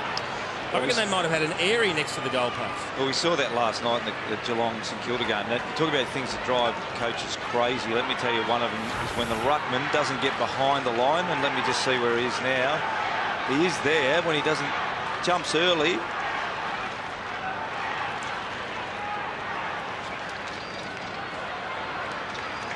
He missed it, Darren Jolly. He had the hand there and then tried to chase the ball instead of touching it first. Did he touch it? Well, no, he gets the hand in front of the ball and then tries to sweep it over, but he doesn't catch up with it until it's over the line. I was going to say, he almost ran past that ball, didn't he? Port Adelaide have a sniff here. They know they're back in the contest. Little high on Matt Thomas. Umpire said he contributed to it being high. The other Thomas, Dale to Wellingham, lost it. Boak drives in. Cracker got a handball out. Dawes missed Beams. Blair was waiting for it. He was caught. Back in the Beams direction. He's driven from behind. Corns mopped up beautifully. Irons. Kick a little better. Matt Thomas. Gee, they're having a good passage of play, Port Adelaide. And right now, they are more ferocious and more desperate around the contest than Collingwood. He sure got there in time, poor kid. But they still find ways to shoot themselves in the foot. You're right, Jace. Their effort, they've had some really, really good patches in this game. Their midfielders are absolutely dominating those contests, one-on-one contests, quick hands, and that's a dangerous, dangerous kick. Logan did well there. Pendlebury went the man who shepherded him out. Pittard shrugs that attempted tackle. Now needs to hit a target. Westhoff's the man. Goes, gets it. And he's sure not happy. Well, that was an excellent kick too from Pittard. What he did was pick the right option. And again, he found a tall in Justin Westhoff against the small in Heath Shaw, who was desperately trying to get across to cover but couldn't get there in time. Just kicked a long bomb from outside 50, so this should be a snack for Justin Westhoff. It'll be the closest they've been for a good hour. And he drives it home. 22 points. And most coaches would have been happy with that kick across goal from Collingwood as a switch, but I know that drives Mick crazy, and that's generally what they do in that situation, is go down the line. That's the reason, because we see a turnover here and we see a goal to Port. Collingwood like to play down the line, pretty conservative, and this probably would have driven Mick a little bit crazy in the box.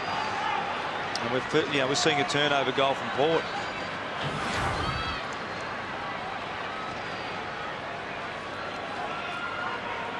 Port Adelaide has got a good history against Collingwood. Head-to-head, Collingwood's won 10, Port Adelaide 9. When they played there one time last year, scores were level at three-quarter time between these two teams. And Port Adelaide alike, 22 points to margin. Salopek. Another clearance. Robbie Gray in a one-on-one. Half held by O'Brien, no free. Tuvey hacks it out of the area, and they've got the runners. Swan from ball. Swan pleads for a target. Didak is it. Logan's done well against him today, does well again here. Matt Thomas. Salopek, runners out wide. Corns decides the short is on. Paul Stewart. Robbie Gray. One hand. Almost the second. Harry O'Brien, All-Australian last year, equal to the task. At half-time, we looked at the clearances that Collingwood dominated in the second term. In the third quarter now, it's 8-4, the clearances in favour of Port. And no coincidence whatsoever that they've kicked 5 goals to 1. Danger zone again. Westhoff in the ruck. Against him was Brown. Shaw with a little toe poke. In fact, it was Swan. Rolls it toward the boundary. A little nudge out by Swan. Irons couldn't make something of it. And with zones and forward presses and the like, stoppages become more and more important, because they're one of the few times you can really attack quickly. 21 minutes gone, third term. 7.5 to go. Matt Thomas caught high and within range. He can pull it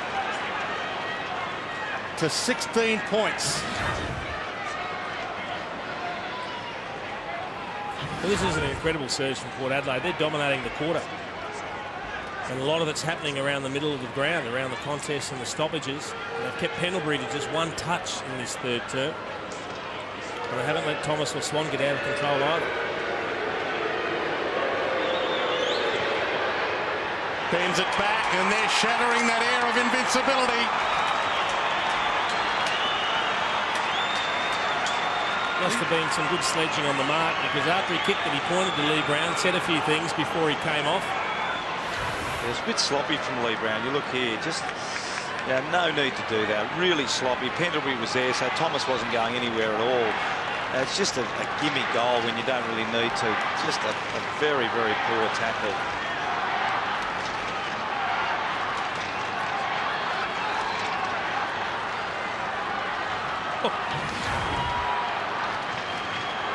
Well, maybe he didn't say much, but he certainly communicated with him, didn't he? Certainly. The old-fashioned way. There's some feeling in it. The old-fashioned bird. That's what we like. Well, not the bird, but some feeling. Ball up. And too high, too early Daniel Stewart. Free kick to Brown. There was a delay of play, so no advantage allowed. And to say Collingwood need one is a massive understatement. Absolutely. Pendlebury long. Side bottom from 4 deep. Logan left it behind. Cassisi, yet another hard ball get for him. Number 1 in the AFL last year for hard ball gets, Dom Cassisi. Let's have a look at the reaction from Matt Thomas after he kicks it. Yep. Lee Brown, the one that tackled him high and gave away the free kick, was standing the mark. And there's a tradition of that, Port Adelaide Collingwood. It was Brodie Holland that got one from Kane Corns many years ago, and about Kane Corns' second or third game as a player. Always feeling between these two. Harry O drives it long. Chaplin, spare man in defence. He didn't look Harry O'Brien. What he does do on occasions is he plays on and has a bounce so quickly, he then gets himself into trouble, and he had to kick it quickly without having a look. Yeah, it's the first club in his bag, isn't it? He just gets it and plays on pretty well every time. Pendlebury. Wellingham. Blair. Good grab from behind. And pleading for 50. Collingwood fans with him. Dawes. Swan. Both were there. Couldn't mark it. Trengove ducked out of a tackle. Was lucky there. Wellingham attacks it. Wobbly bounce. Gets the kick away. Pittard. Last line of defence. They had 5 loose players square in the middle of the corridor. If Wellingham had had time to have a look, he could have picked 5 of them out. Pittard takes on Cracker in his first ever game. Mark to Pendlebury. They're still queuing up in the corridor. Dale Thomas was loose there. Down to 5 minutes. Johnson puts it up, hoping Dale Thomas might go. Oh, he did go, and Dawes was front spot. Well, that's when you're a key forward and you don't want the blokes like Dale Thomas running and going for the big leap from 5 deep, because he had good position. I think what you're also seeing now has been such a big effort for Port to get back in this game. They're absolutely exhausted at the moment. Their midfielders can't push back now. So this is a really critical time in the game. Takes a breath. Knows how big a moment this is. Made the goal umpire work. He's missed. He's hit the post. The impeccable. Yeah, things have changed, haven't they? The confidence is down. They know they're under pressure. They've gone from what looked like being a percentage booster at halftime to now being no good things for Pies. Port Adelaide 3 goals from the lead. I still think Port now need to just slow it down a bit, even though you could argue they've got the momentum. Just to slow it down, if they can go in at three-quarter time only 3 goals down, they've had a massive win in this quarter. Well, that would just be keeping the status quo from here. 17-point margin, so if they can just not allow Collingwood to rebound now, you're saying they're in good stead to mount one final charge. Buckley with a knuckle on that. Tarrant caught just in time, got it away. Pendlebury, just that momentary fumble, and that was enough. Somehow it comes out. The umpire lets it roll. Buckley extracted the kick. Dancing through Salopek. Corn shoots it back. Brogan, not the go-to man necessarily in defence. Cracker caught him. He was never the go-to man. You don't want the ruckman being the bloke out the back getting fed the ball and then having to make a decision what to do with it. He looked to square it up, but you didn't want him kicking it as a square up either, and then you don't want them trying to take on players. He's got one of the best techniques for tackling, Andrew Cracker, and his ability to strip the ball out of players' hands, amazing. Puts it up again, hoping for Dawes or Cloak. That's a good mark. That'll do. That is a... Oh, he's paid a free kick. Gee. And the crowd whipped into a frenzy again. And is that a downfield kick? It's out of play on the full. The bump affected the kick. That's good enough. Here's the free again. Who's he paid it against? Was it Swan? I think against Dawes. Well, if it's Dawes, they got it wrong because he was pushing him in the side. Pearce. Corns. 3 minutes 12 to three-quarter time. Have another again. look. Yeah, the other angle was probably better. But gee, it was a good mark. Travis Cloak. There was a little hint of one from Dane Swan. I don't reckon either of them were worth paying. Beams. Caught. Pendlebury. Cassisi. Another tough ball to gather. Westhoff, who's fired in this third term, and Tarrant beats him here. Strips him. Ball short. Cracker just the required 15. Doesn't think he can make the distance. Has a bounce. Takes them on. Sidestep. Outside of the foot. Yes! That's why they recruited him. Welcome back, Andy Cracker. there are times when it is extremely enjoyable to watch and commentate on this game, and this is one. He actually had Dale Thomas loose, and he was a little bit too slow. Then he fumbles the ball with the dummy, dummies again, and then thinks, well, I'm not quite on the right angle, so I'll just kick a little check side.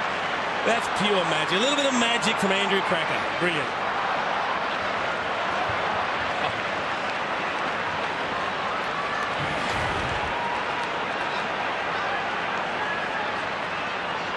There's only one word for that, Jason. That's talent. Not many players can do that. And just look, you make a mistake in a fumble, and he's composed and he kicks a goal. Really good effort. Did that bring the Pies army to their feet? Big 2 minutes 40 coming up here. Swan with the clearance. Blair, Cracker again. Maybe two within 20 seconds. Loads up long. Got the carry. Just offline. Yeah, Darren Jolly square two. Filthy Darren Jolly. Well, we know he single-handedly won the Waffle Grand Final last year, Andy Cracker. He's had 9 touches this quarter, Blaine. Yeah. Won the Sandover last year, won the Simpson medal, best in the Grand Final with his 40-something possession performance and a goal that won the game. Good to see him alive. Swan. Handball out, Tuvey. Johnson, another chance for Collingwood. They're lining up. Beams. Not the best of kicks at the best of times. Oh, the man for the moment now.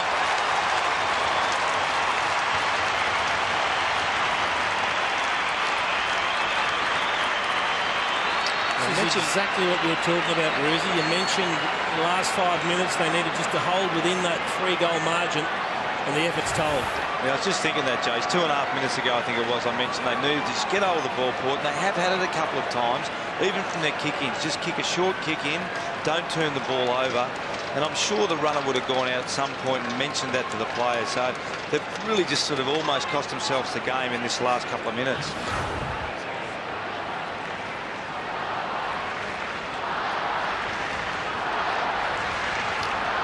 It was a really manageable 17-point deficit. Suddenly it's blown out to 30 points. Jolly, almost a kick worth to half forward. Beams lays the tackle. It might be more yet. Thomas got it from ball. 50 from goal. Gives it back. Cloak. A wobbler. Cracker's down there. Dawes, that'll do. Last 4 minutes has been premiership-type footy from the reigning day and night premier. And I don't think for a minute it's the fact that they've stung Collingwood into action. Collingwood were powerless to stop the effort of Port Adelaide, but their effort was so intense and so committed that I think they've just run out of gas in the latter part of this third quarter, Port Adelaide.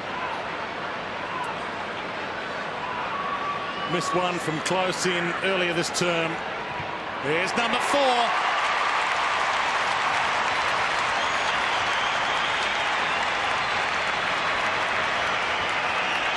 You're absolutely right, Jason. That's the reason why it's very hard to come back from a 6, 7, 8 goal deficit, because you just have to put so much effort in, of which Port's done. For the first 25 minutes of this quarter, Collingwood were powerless. It wasn't the fact that they dropped off dramatically. It's just that Port was playing such good football. We're using the ball a lot better. We're hitting targets. We're spreading. We're winning the close-in ball. But now they just can't run. They simply cannot get to any contest. They cannot push back and help their defence.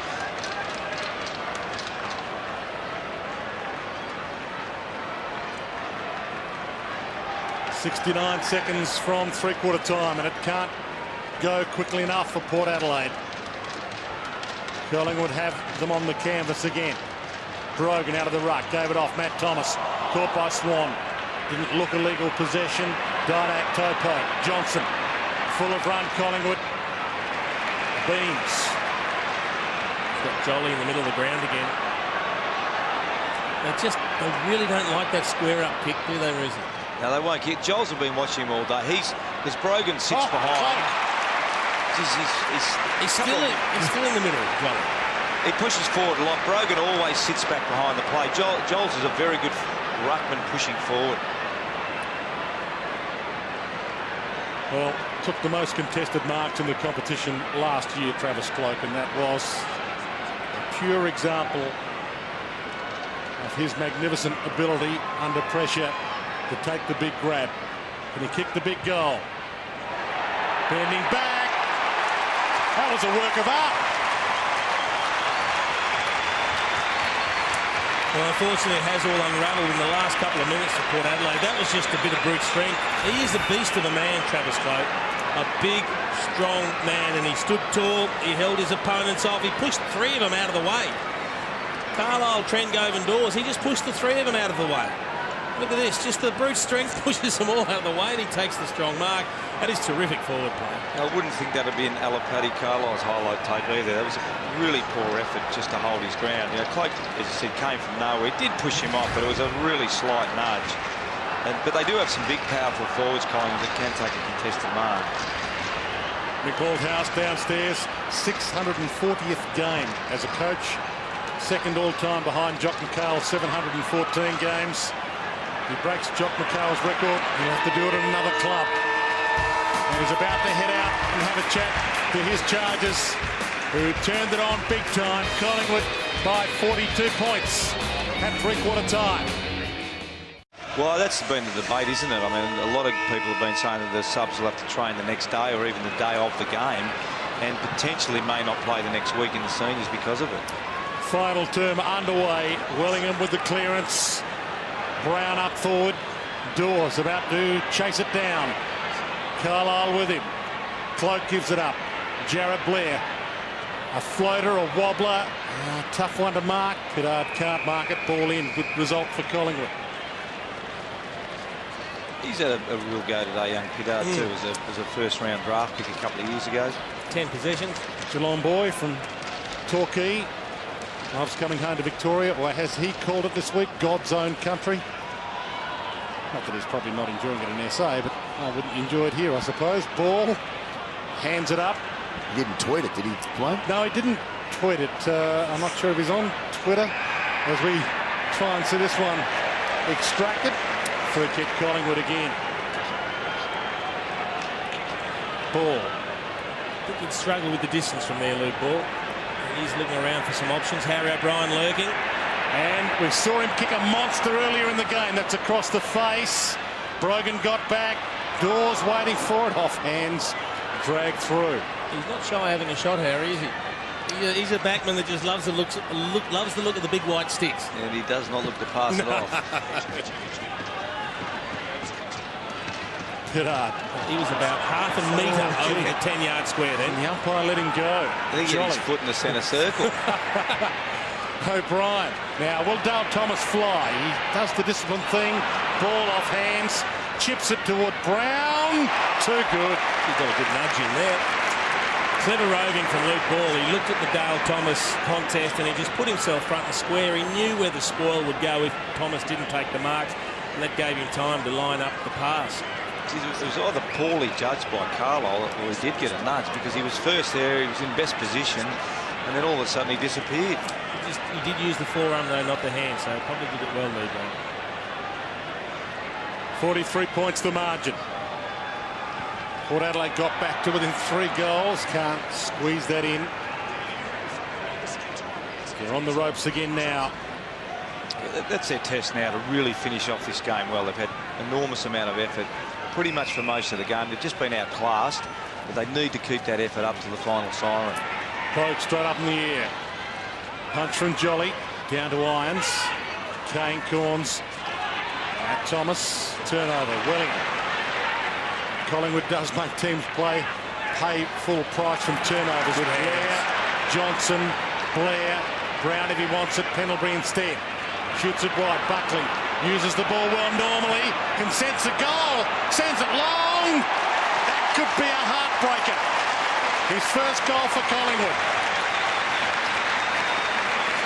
Another turnover goal. They looked like they were going okay down in front of us. Port. They used a couple of hands and then a really poor handball from Thomas. You look at Pendlebury here, and I love players with basketball backgrounds. They've got really good awareness. They've got really good composure. He just slight hesitation, handballed it off to Buckley, and then that's a fantastic finish from Inside the square. Well outside 50. That's a beautiful kick.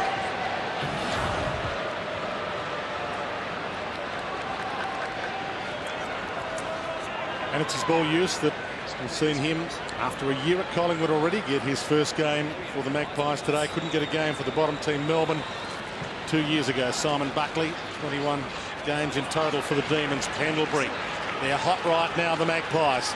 Dawes up forward, couldn't grab it, so lays a hard tackle. Ball up. O'Shea about to come back on. The Irishman in the lucky number 13. And the ball up. Brogan caught. Crowd didn't think he got rid of it legally. Cloak lays a tackle. Look out. It came out the back. Oh! Tall. Didn't try hard enough to dispose of it. Broadbent, even though his arms were pinned under his body.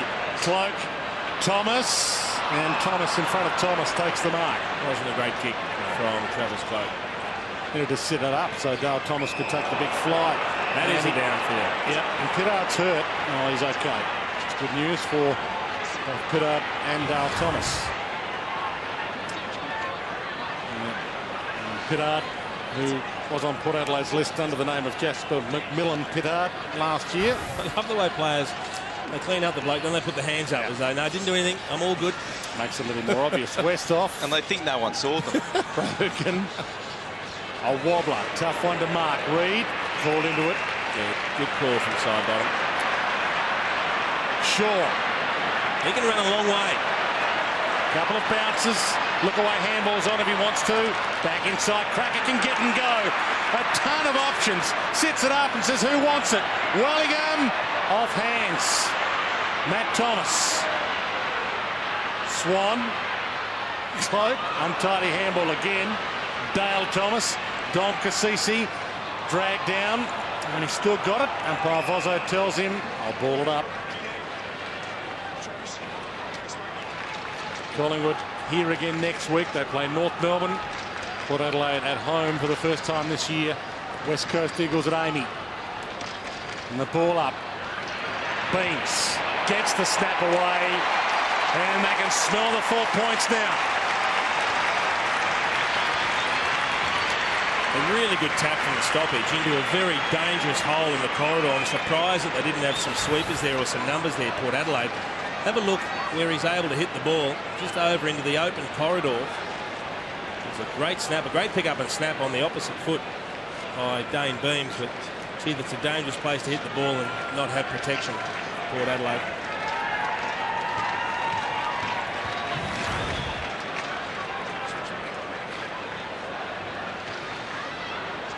Also, though, like everyone has to become a defender in a defensive stoppage. You can't have anyone. Dale Beams is a midfielder. Dane Beams is a midfielder. Where's his opponent? At a defensive stoppage, I don't care who you are a defender, and you've got to play on your man.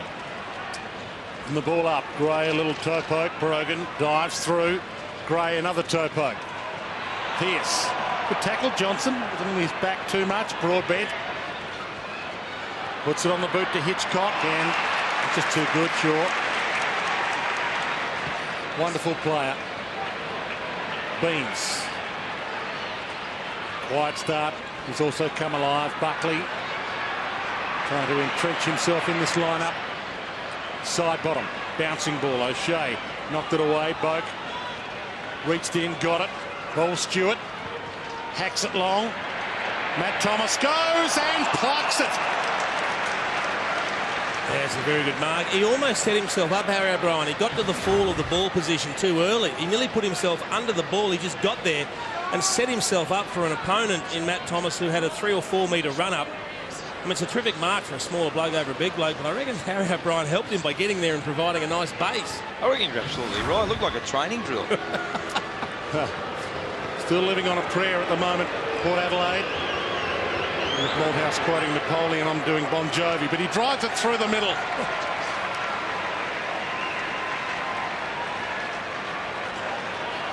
He did look lost then, Harry. I'm with you, JC. He did look lost. He looked around and he had a chance to sort of back up a little bit and put some body on him, but he chose to just sort of sit under the ball. Good hands from Boak. Nice long kick, a little bit. It just gets lost, and yeah, look, it's a good mark in the end, but Harry just was happy to set himself as a stepladder there.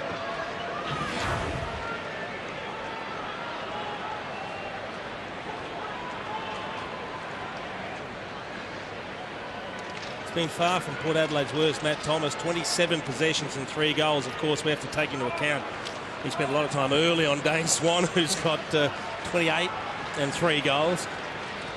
Wellingham protected the drop zone, took the chest mark. Swan again. Not his best, but it'll work. Side bottom. Cloak. Well, he just called him in there. Dane Beams took the mark. Cloak said it's yours. And that's all you want as a player, backpedaling with the flight of the footy. You want a teammate to call you back. Dawes. Punched by Carlisle. Cracker. Kicked a gem in the third. Gives this up. Blair. Caught. Just disposed of it in time. Cracker gets it back again. Caught.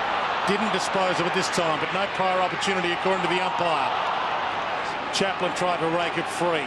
In the end, it does bounce from Tuvi's arms. Ball up. So what's interesting about that minute of play there is the number of players that are looking around at the umpire looking for a free kick instead of just focusing on the footy and playing the whistle.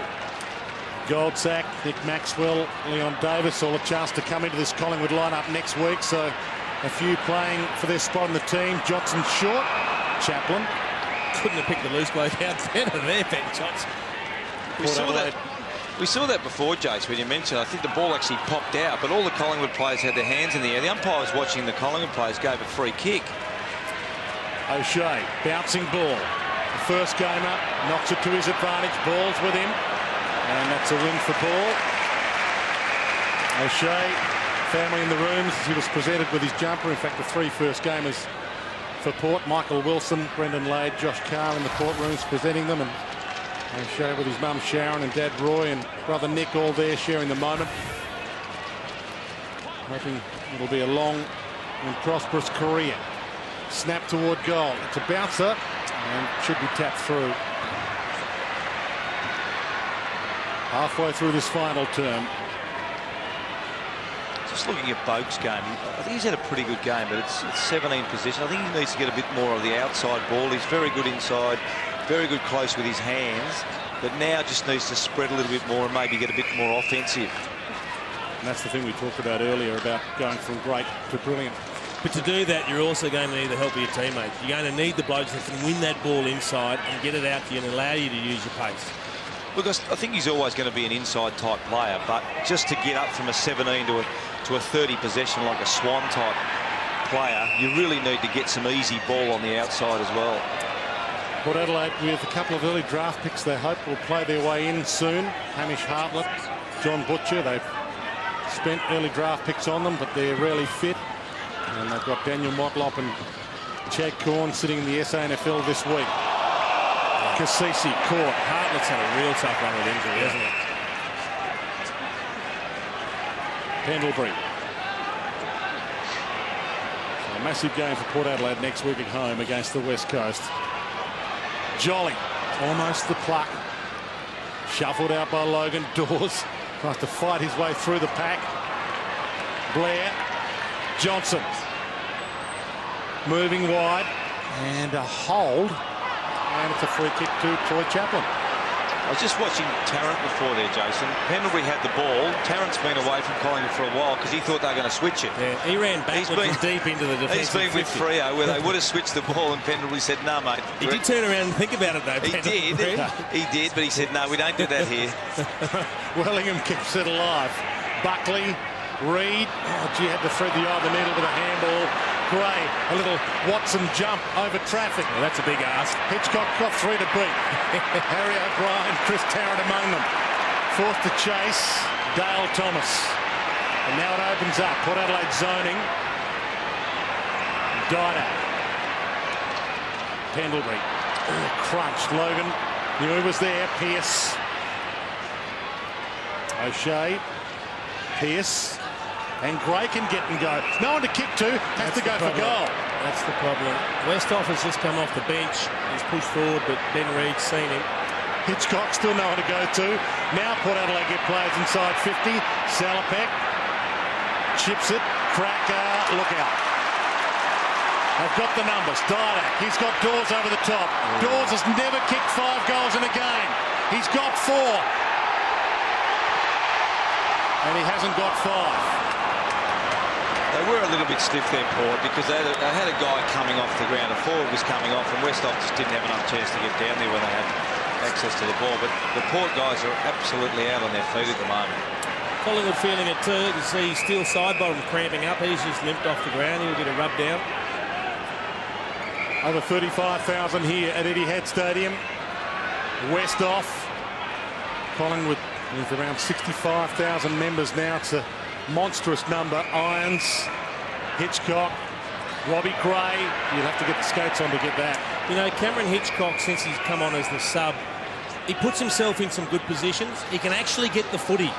But what he's not doing well is A, making decisions when he gets the footy, and B, executing when he does make that decision. West off with the big thump. Umpire had to get out of the way quickly. Buckley. Kick smothered. Jolly. Makes it somebody else's problem. Carlisle. Good mark. Oh, he played on. Got a hand on it. Brown rolls it forward. 1-on-1. Dawes and Chaplin.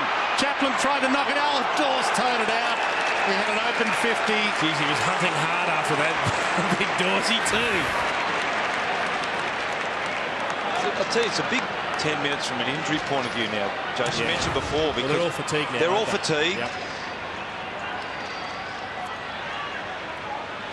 Cassisi.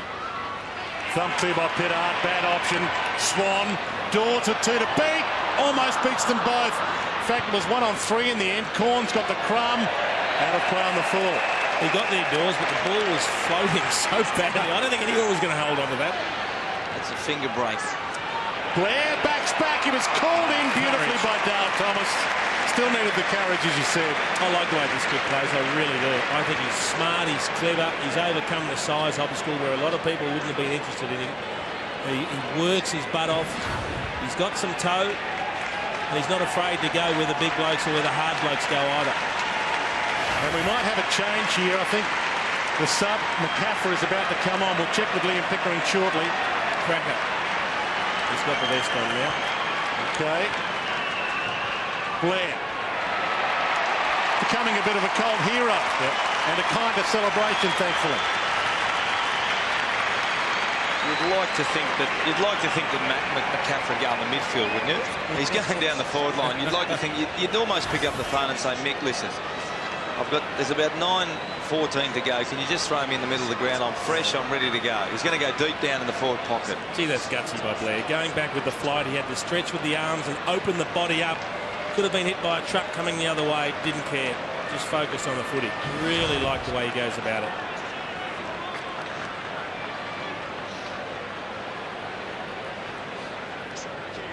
And it looks as if Brent McCaffrey is on. Liam Pickering.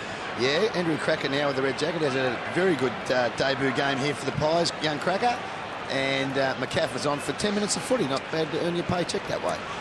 But at least the rule kind of worked, didn't it? It was 21 against 21 as McCaffrey, first kick after coming on. Oh, you bet the sub rule works. It's gold. Yeah, now he could very well argue that could have been his 9th if he had been on. Yeah, no, it's certainly very interesting. Is McCaffrey allowed to play in the seconds if they are playing tomorrow? Does anyone know? Maybe so. I don't know officially, but I would seriously doubt if he is allowed. We have had players play in the seconds and then play an AFL game the next day. You can go up that way, but I wouldn't think you could go back.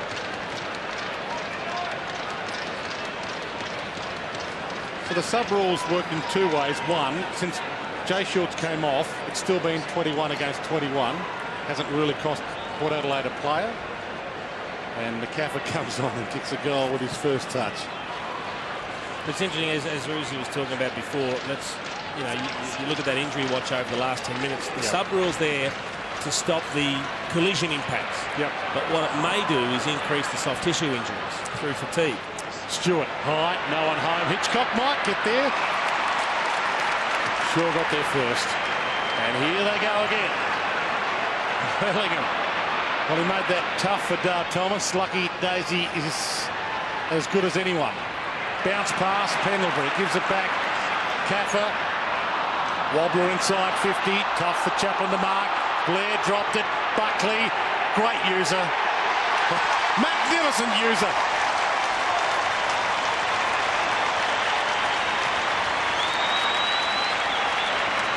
They battled so hard today, Port Adelaide. At different stages, they got themselves back in the contest when they looked to be outmanned, outgunned, outclassed. But you just think weight of numbers in the end is going to tell the difference in the depth of class on both lists. And it's probably going to end up that big margin that a lot of us expected. But it hasn't quite been the story of the day, if that makes sense, because at different stages, Port Adelaide have looked very, very good.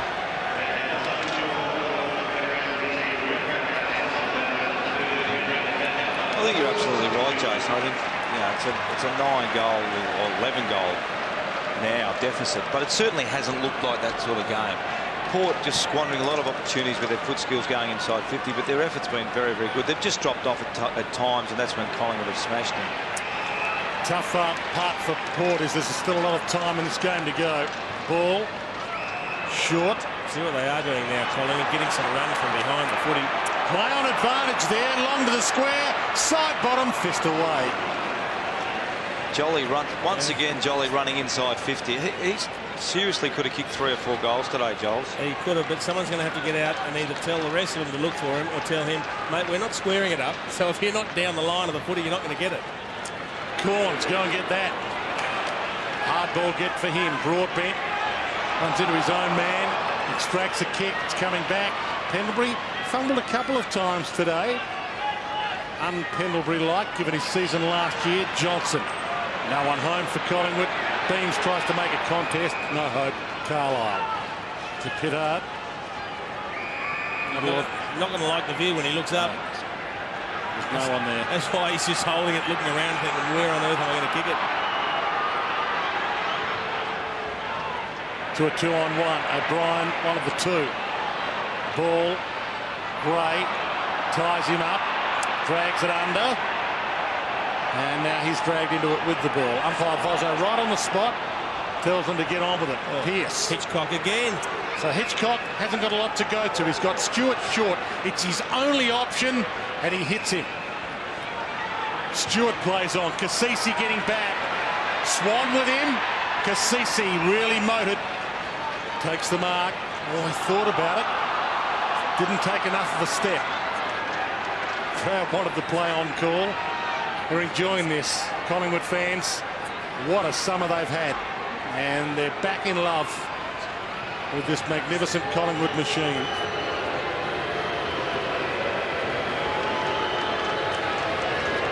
69 points the margin. Ticked into time on final term. Cassisi runs around and gives them something else to cheer, the Collingwood fans. Didn't look particularly natural, did it? Not very comfortable. Probably not something he spent a lot of time practicing. He really hurried himself and missed by a long, long way. But he worked hard to create the opportunity. He ran from deep, and you could see Dane Swan trying to get back. Tunneled out. Stewart hands it up. Cassisi gets another chance. Doesn't know this one either. Talent. Reed towards Beams. Brogan can't take the mark. Shuffled out to Paul Stewart from Salopek, who gets it back. Beams hassled his way into a possession there. McCaffrey, fresh man on and looking the goods. Look at the numbers. Side bottom, Blair, Cloak. He's got Didak if he wants him, or Thomas inboard. Heads in the Thomas direction. He's going to have to go. So does Gray. Cassisi gets back. Hard to believe the margin. Port Adelaide's been very competitive as Carlisle heads wide with it. Collingwood's so good though, 68 points up and growing.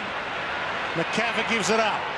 Swan. And the mark taken by Cameron O'Shea. His last couple of kicks forward haven't been great ones, Dane Swan, but you don't find too many parts of his game that you can complain about. He's at 30. What's he had? 31 and 3 goals. Yeah. Matt Thomas, 27 and 3 goals. Port Adelaide. Pearce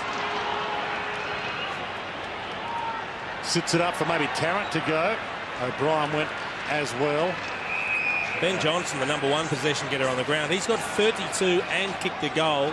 But he also spent a lot of the first half of the game, in particular on Daniel Pearce. Now, Pearce done a couple of good things, but really drifted out of the game. He's had 17 possessions, Daniel Pearce, but he's been a star, Ben Johnson. And once you're talking about, we know how good the Collingwood midfield is. You're right. Johnson and Shaw, the run out of defence today has been first class. Yeah. Beams toes it inside 50. Jolly playing forward, Carlisle with him. Carlisle not a lot of support either. Dangerous kick, Blair got there, couldn't make the contest. O'Shea, first gamer, held his ground and his composure. Pearce can't hold this mark. He should have held the mark. He's just one of those players, Pearce. You just think he's going to be a little bit better than what he is, and because when he does get the ball, something generally happens. But he's certainly a guy that you can put a player on and shut him down quite easily. That's the next level of his game he has to get to. McCaffer hacks it inside 50. Stewart was waiting for it. I think he needs another quality midfielder to come into Port's lineup so he doesn't get tagged so well. Pearce can get released a little. Well, I reckon they've got one of those. If you believe the scribes in Adelaide, they reckon their best young player, potentially their best player, is Hamish Hartley. Yeah, who continually gets injured, and he was injured yesterday in the SNFL. From my research last night, he said that he was concussed and he went to hospital for scans, Hamish Hartley, but he did say that he was okay. Dare I say that was on his Twitter account. To of course it was. Brown, to Tooby. What's the best way of finding out info for players these days? Pearce gets it up. Cassisi. Pearce lays the tackle. Swan toes it out. Is that a stab? He just didn't feel like bending down to pick it up, James Swan. Thomas bounces it out of play. Not deliberate. Pendlebury Free kick downfield. Yes, okay. Thomas was pushed over after. I think the thing with Pearce, though, Pickers, is teams see that he is taggable, and until teams see that he does beat a tag on a regular basis, I think they'll continue to tag him. Whereas other players like Swan now have shown that even if you put a player on him, it's very hard to stop him. Juddy, very hard to stop him. But Pearce is one that you know that if you lock onto him, he generally doesn't touch the football. Yeah, and I think as a coach, sometimes you start doing a bit of maths. You say, if we can use one of our just defensive, negative type players to cancel out one of their good quality attacking players, that's a win for us. Absolutely. Well, wouldn't you just look at it and go, all right, well, in a situation like Pearce, if he starts winning a bit more of his own footy, it makes him a lot harder to tag. Yeah, absolutely. That's what I agree, because I think at some point to get to the next level, otherwise he will continue to get tagged. If he has a couple of 30-possession games getting tagged, then teams will have second thoughts about tagging him. Does the time come perhaps to teach him to play half-back, or is it? Yeah, look, potentially, because it does make you play on an opponent, and sometimes changing that role around, or even tag someone else through the midfield.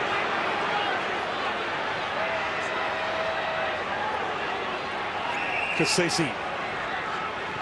2.5 minutes from time. You can sense that players from both teams waiting for the siren to hurry up so they can get in and not get any more injuries. O'Shea beaten for it. Clunk. Didak. Blair. Half volley. Tringove. Tackle was good. Johnson has had an awesome day at the office. Sensational. Yeah, I think he's been the best player on the ground, Johnson. Just a really, really good effort. Mentioned before, Jace, he's played off half-back. I reckon he might kick a floater here, Roosy. He can kick it floater. He's not a bad kick as a floater. That one spun reasonably well. He can kick an absolute mongrel punt. But his kicking has improved. And I think he's one of those guys that probably has worked on his kicking really well. And that's why he's become such a valuable player in this team now.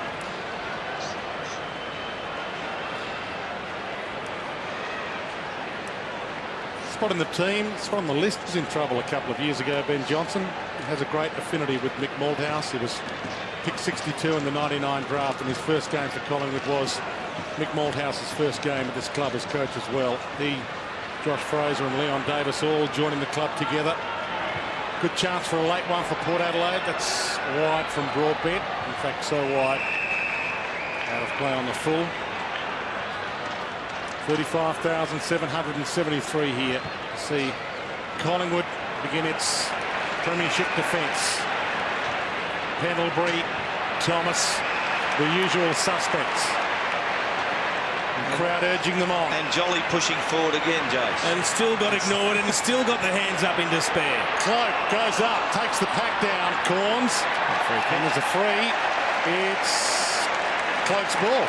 It'll be an interesting post-mortem for Darren Jolly. He's going to have to ask a few questions and say, does anyone see me out on the ground?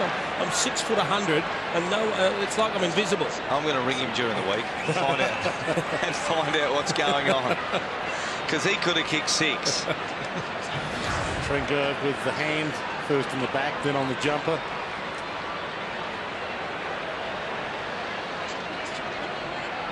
Travis Cloak.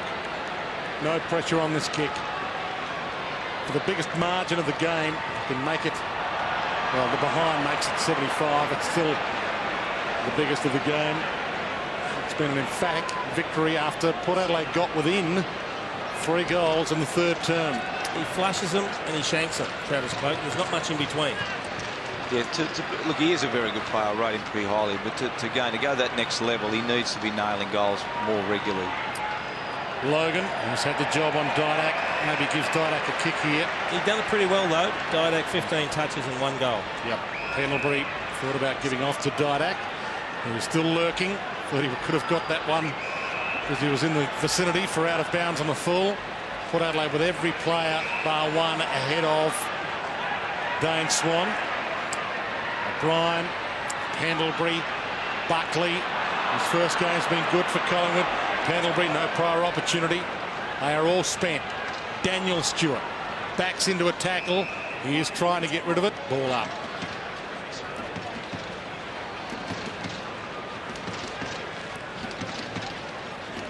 Dying seconds. Is there one left for Collingwood?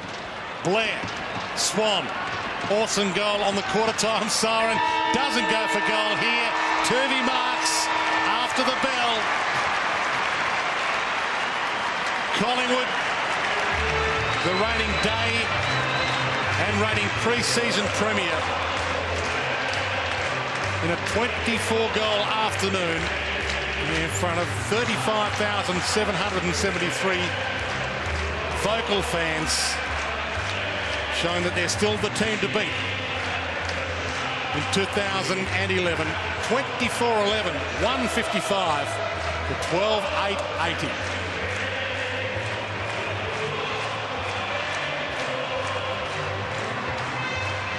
And as good as Port Adelaide were in patches, guys, Collingwood were just so much better. Yeah, look, it was a better game than a 24-12 game, I thought. And there's a lot to like. I mean, there's Matty Primus now. He'd be really, really disappointed. But, look, once he looks at the tape, I think he'll be very pleased with the effort. And there's some clear structural things he needs to work on. You know, the one area that stood out for me was just their lack of ball use going inside the forward 50. They did have a lot of opportunities, particularly early. I think in the end it was inside 50s was 70 to 50. But 50 is a high amount of inside 50s for Port. And I think there are some real things they need to work on. The effort was there. I thought a lot of their inside midfielders played very well. They probably didn't have the outside run, Jason. Certainly Collingwood did with Shaw and Johnson and Swan. But there was a fair bit to like. You know, we know what Collingwood, so we know they're a very, very good side, but I thought there was a lot to like about Port. You don't always get what you deserve in this game, and it was an effort from Port Adelaide that probably didn't merit a 75-point flogging at the hands of the opposition, but they're coming up against the competition's benchmark. This is the premier team in the competition. They are the best going around, and they have lifted the bar. And the man who was able to light their fire, Dawes, downstairs with Liam Pickering. Well, Chris, comprehensive win in the end, but there's a bit of a scare there in that third quarter. Oh, definitely. I think we were probably a bit guilty of taking our foot off the pedal, and Port, being a quality side, made us pay and really turned it into a game, and probably that blowout at the end doesn't reflect what a close contest it was. You got some terrific run from half-back. Ben Johnson and Heath Shaw were terrific, and of course your midfield always gives you plenty of supply. I think so. As you say, we've got a good spread of good ball users, and that really helped us today, especially when they came back at us in the third. Our classier ball users were able to get it going back our way. And 4 goals for yourself. I think that's the most you've kicked in a game. A couple of those unlucky bounces, you thought it could have had 5 today. Oh, no, look, I think I was probably lucky to get on the end of it. Some good work by that midfield we were talking about. Well done, mate. Congratulations. Good start to the season. Yeah, cheers, Pickers. Good on you. Thanks, Chris. Chris Dawes downstairs with Liam Pickering, Darren Jolly. Dual premiership player now, and that's nice to see. Young fan, that'll bring him back. Collingwood players know how important it is to keep their fans happy and keep the young coming back to the game. And with that kind of game that Collingwood play, fans are going to keep coming back.